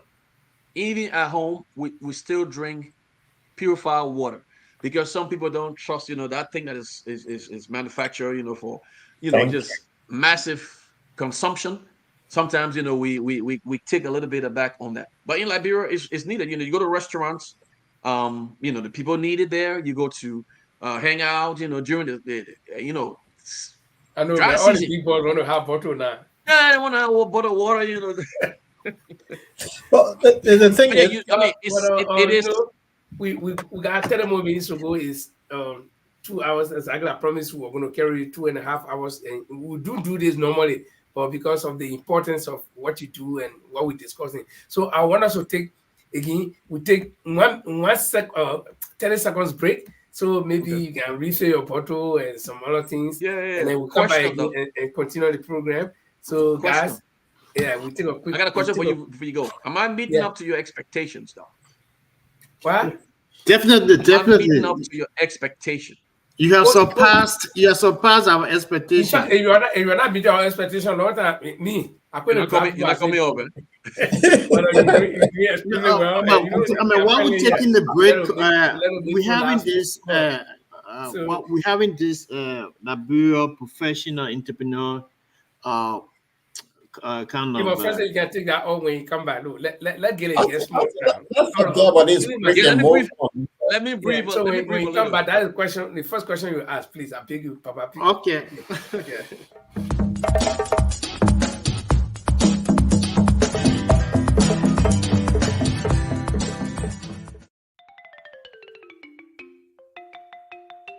You are welcome to the Bottom Line Liberia. Through trials and tribulations, you have prevailed. Your spirit is unbreakable, never derailed. With a rich heritage and culture and grace, Liberia, you are the land we embrace. You are welcome to the Bottom Line Liberia.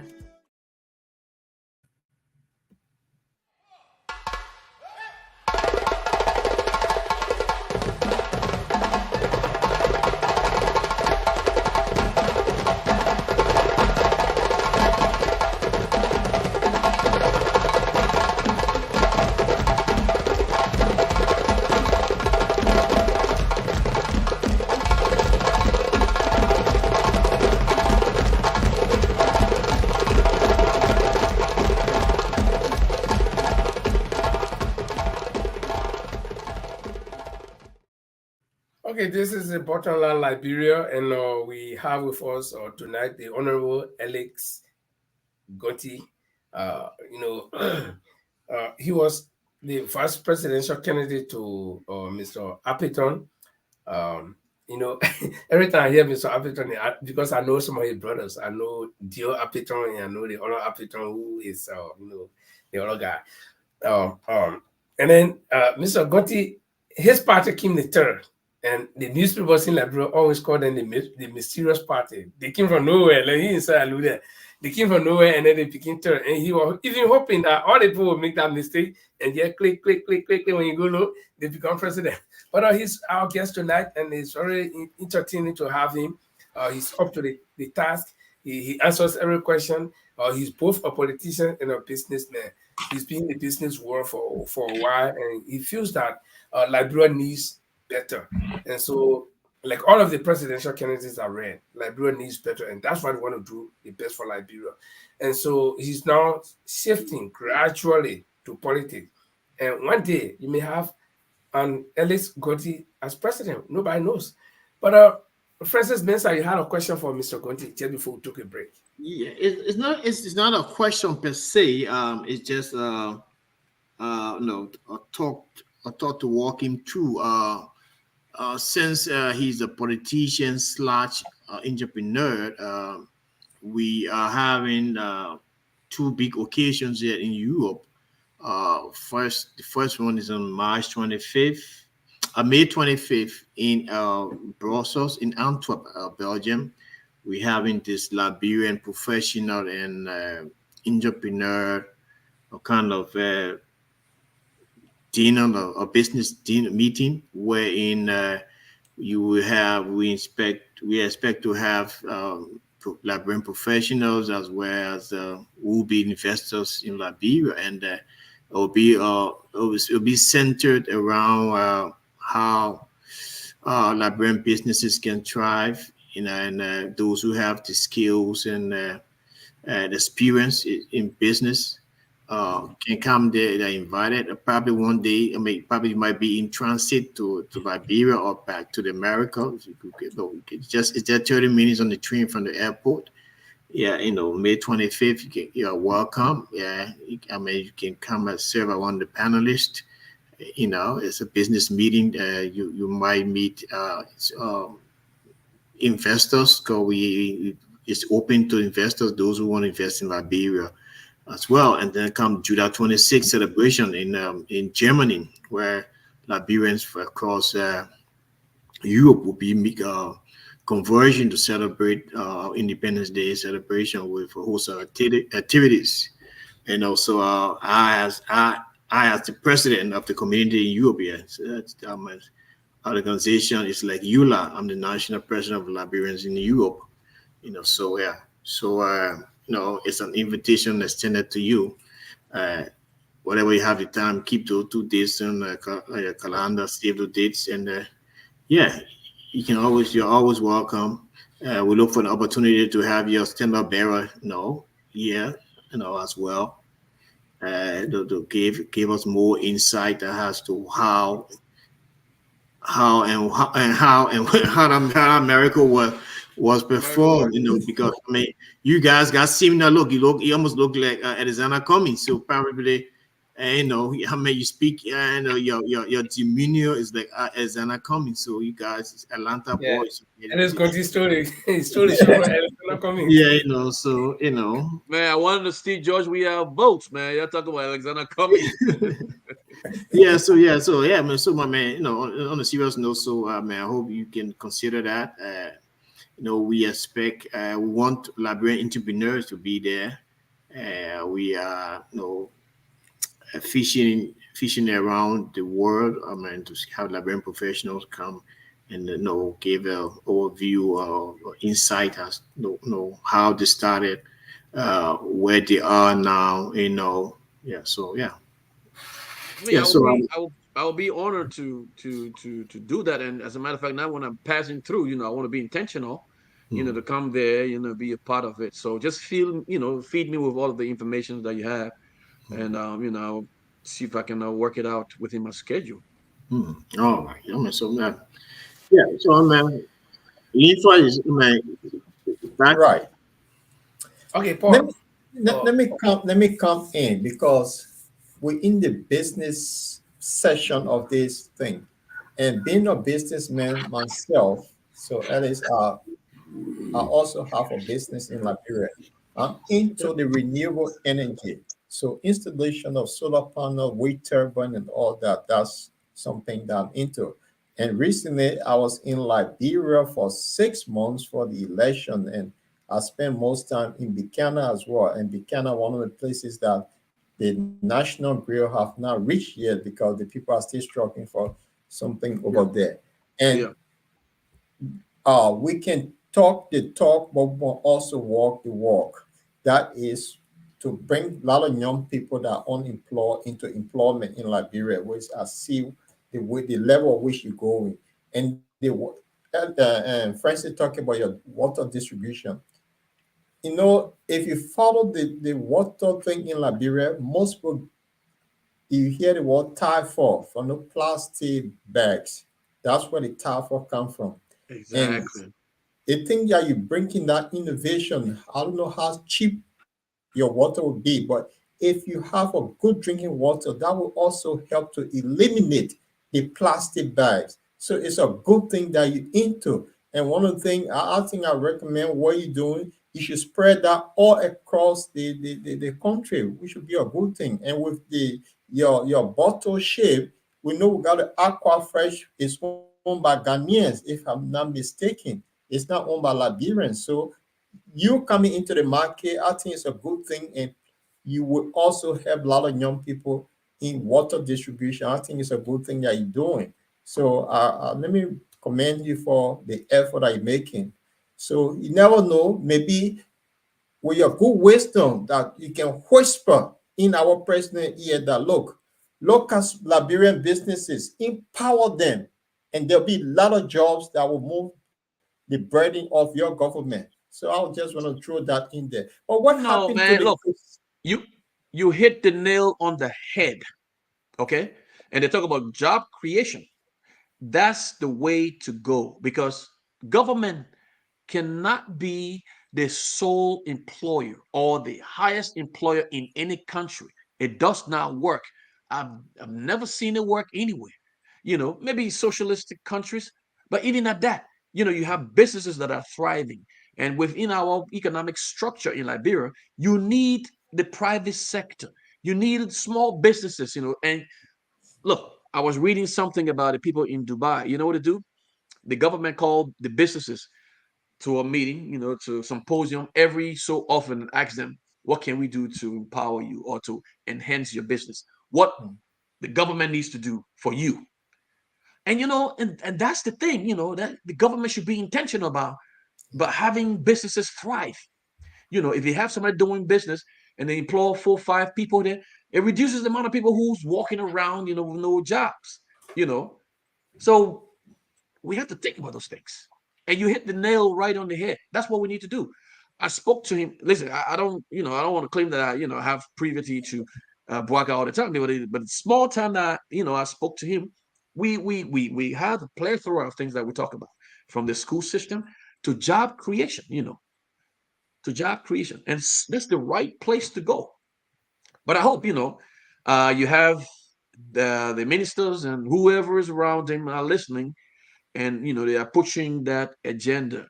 If they need my service, maybe they will come to me privately. I can be a consultant, and don't hold back on what I think are the feasible things to do in order to move that country forward.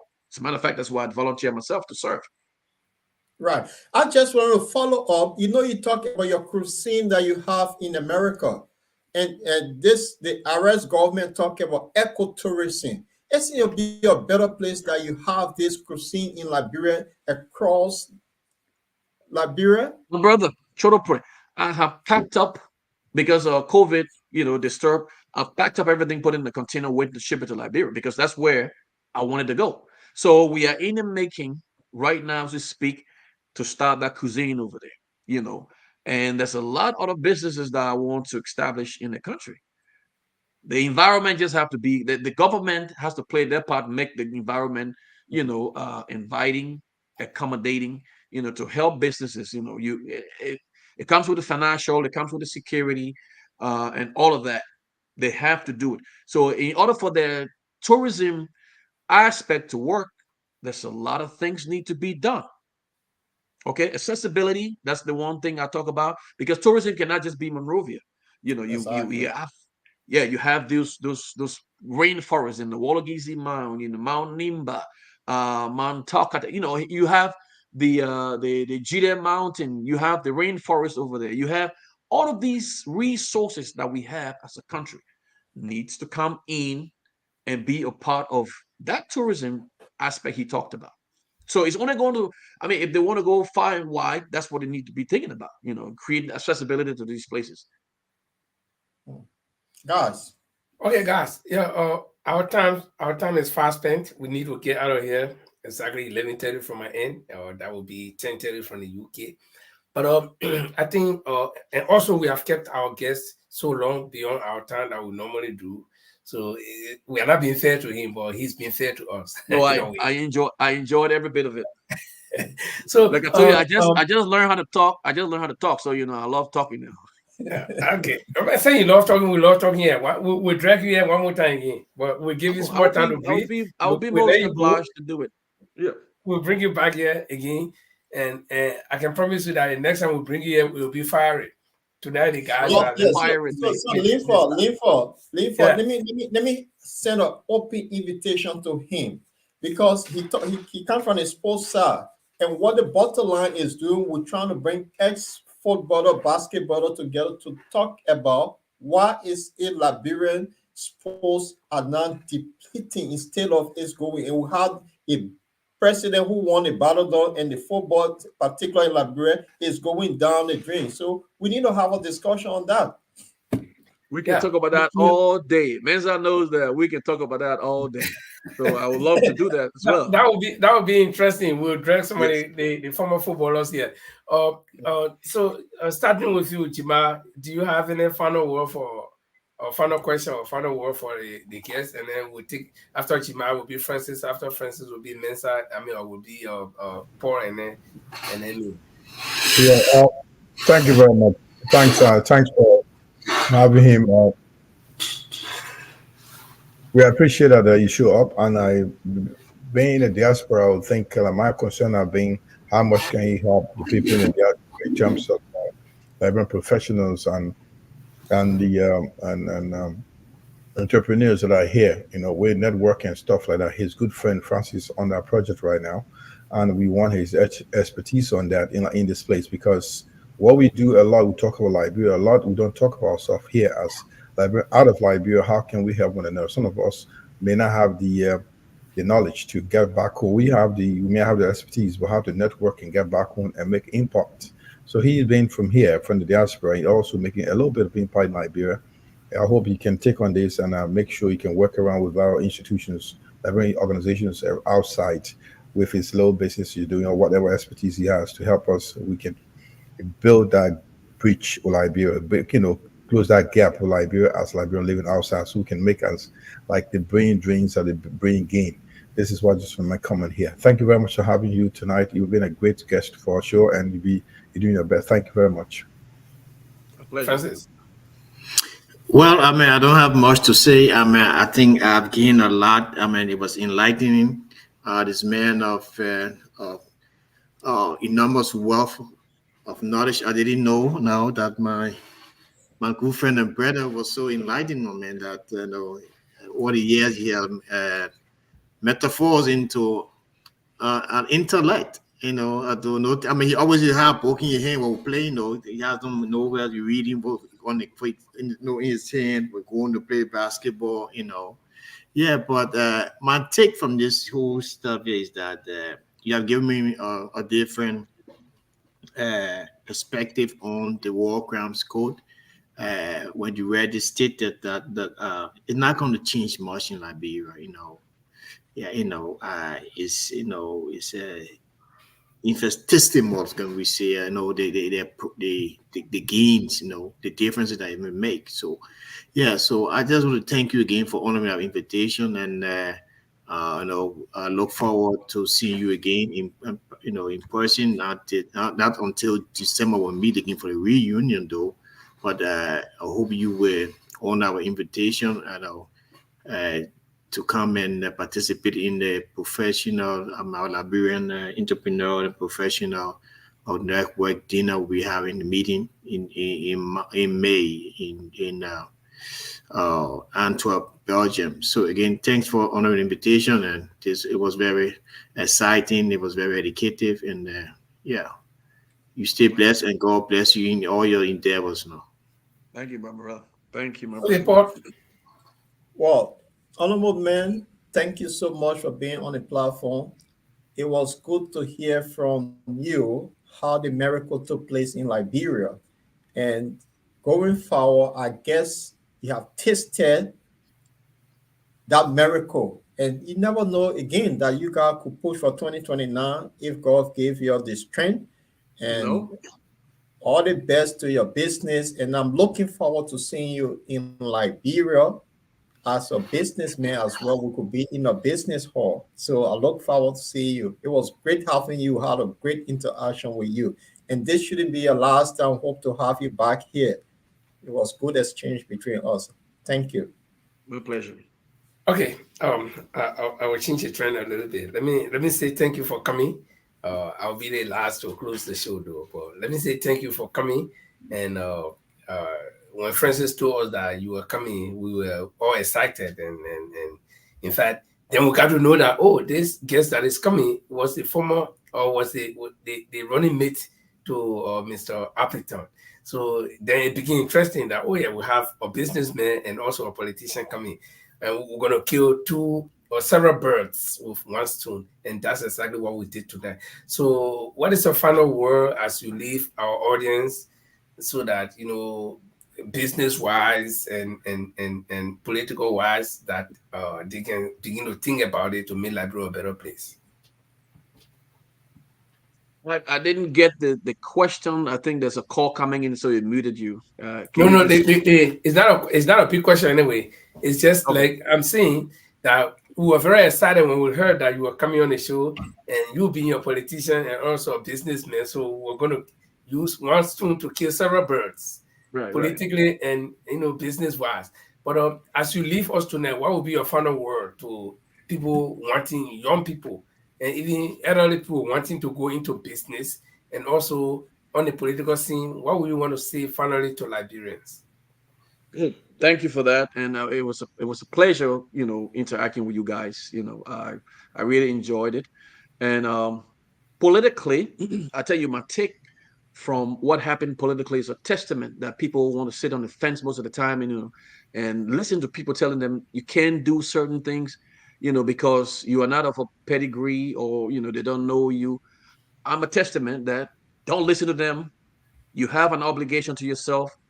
Look deep down inside of you, and do what you feel, because I'm a spiritual person, so I'll let my spirit push me. Both on the business side, you want to do something, you think can help propel you, financially. Sometimes we go and ask people, they always tell us the impossibilities. So my thing to people is that get down inside of yourself. Okay, we all have it. We are all created with immense, talent and abilities. Okay, you need to test those abilities to find out, what your purpose is, or where your master is. So whenever you have something on your mind, just go for it. Be bold. Don't think about losing, because we make mistakes. Don't be so afraid to lose stuff. I've failed in many things that I've done. So the equation doesn't have to be there where 2 + 2 = 4. Sometimes, don't look for the equation. Look at your ability when you trying to put yourself into something. Look at what you want to achieve and go for it. Just to leave you with something. Create a personal, policy as a person. And I'll tell you, for me, I just put 3 basic things that I do on everything that I do. Okay. I first of all make plans on what I want to do, my business, or even get into politics. And I pray about it. And I persevere in doing that. So you have the principle of 3 Ps that I believe in. Everything that I do, it's up to you now to find your own policy that you believe in that stands as, as that bastion of everything that you do. It will always propel you to the next level, because sometimes you don't need other people. You need yourself. You need to talk to yourself about your abilities, what you want to do. Now, the thing that prevents us from doing what we need to do as people is fear. I have obliterated that fear of doing anything in my life. Fear don't stand in the way. So if you can take that out of the equation, we can all, you know, kind of get ourselves to the next level in life. We can all do things to move our country forward. And, Liberia is the one thing that we have, that we all have to work towards to make it, where we want to live. I'm tired of going and visiting other countries, when we have everything just there that we are not taking advantage of. It's right there, our beaches, our rainforests. We pay money to go other places. Why can't we not develop our place? It takes you and I to do it. And it takes you to remove that fear from inside of you and do something bigger than yourself. And I'll leave you guys with that word. Well, thank you very much, Mr. Alex Gontee, a businessman and a politician. We hope to have you here again another time. So the next time we have you here, we'll be discussing some interesting issues. So it's a big thank you to you from the bottom line, Liberia, and all of our supporters. We want to say thanks and have a nice day. Thank you guys, and you too have a nice day, man. Okay, guys. So that's it. Mr. Gontee is out. He really, I think, kept to the questions, and he did everything that needed to be done. He was good. So I don't know if there's anything more that we all want to add, but the time is fast spent. I am satisfied. I think we had a good show tonight. What about you guys? No, from my end, I mean, the show was awesome. He talked, I mean, every segment of societal issues that had, the political sphere, the political ecology. We talk about that. We talk about the business. We talk about the social aspect. So I think we did cover all aspects of the society, of the structure of society. So I mean, that was a good guest. We hope we have more people like that on the show. Who's quite versed. Yeah, and then we increase our ratings. I mean, we are doing well. Okay, Paul.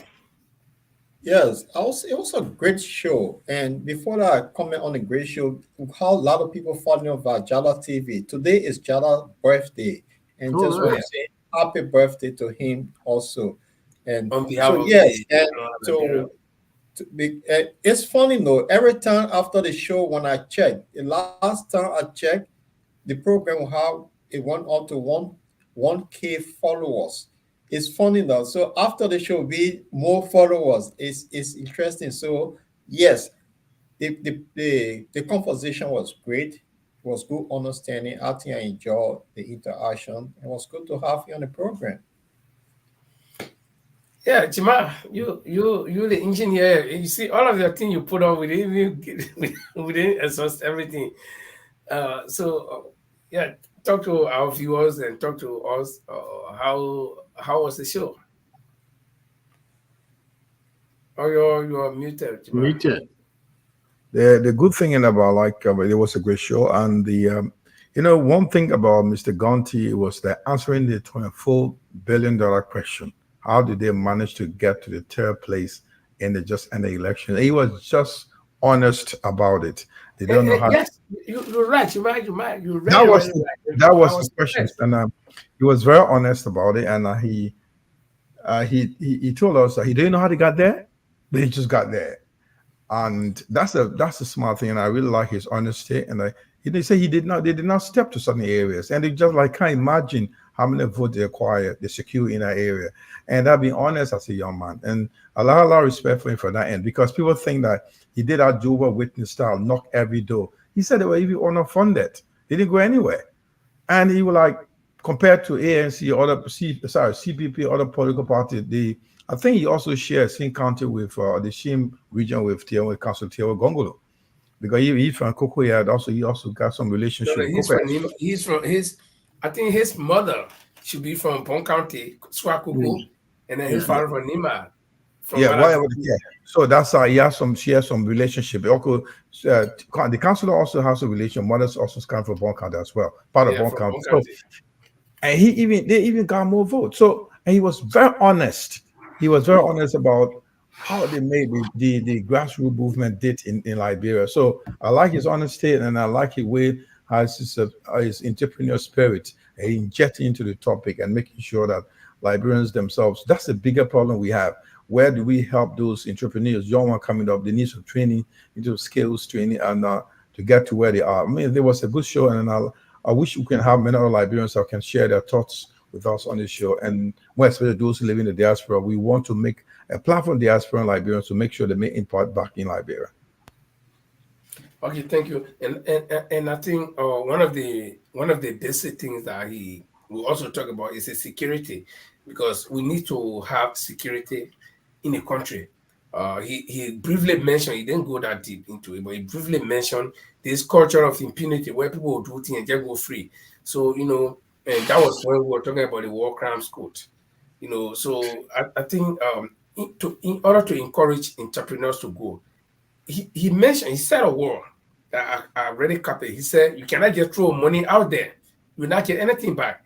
So in order to throw your money in a country like Liberia where there is no law and order, so to speak, I think it's very risky. And that's why if you look at the profile of most of the companies that are coming to the country, they are companies that basically don't exist anywhere. It's just a group of guys who put some money together and come to try luck. And if you check their profile, they are not even existing. And they come to try luck, and then they do, they follow the norms in the country where things happen undercover. Okay, so then to have such country with good businesses coming in will be difficult. But if we have law and order in place, I think that will be all right. But all in all, it was a good business. It was a good show tonight, guys. And we'll be back here. Today's Tuesday. We'll be back here anytime, maybe tomorrow, Wednesday, Thursday, and then Friday officially we are back here. And normally we do have guests on Tuesdays and Fridays. But the other days of the week, like Wednesday and Thursday, Saturday, we just do normal show. So we hope that you can follow us then and make this place your home. Like I always say, this is the bottom line Liberia where we discuss the issue. Nobody's right, nobody's wrong here. Our views are our views. We thank you for being with us tonight, and this is how I'd like to close it up.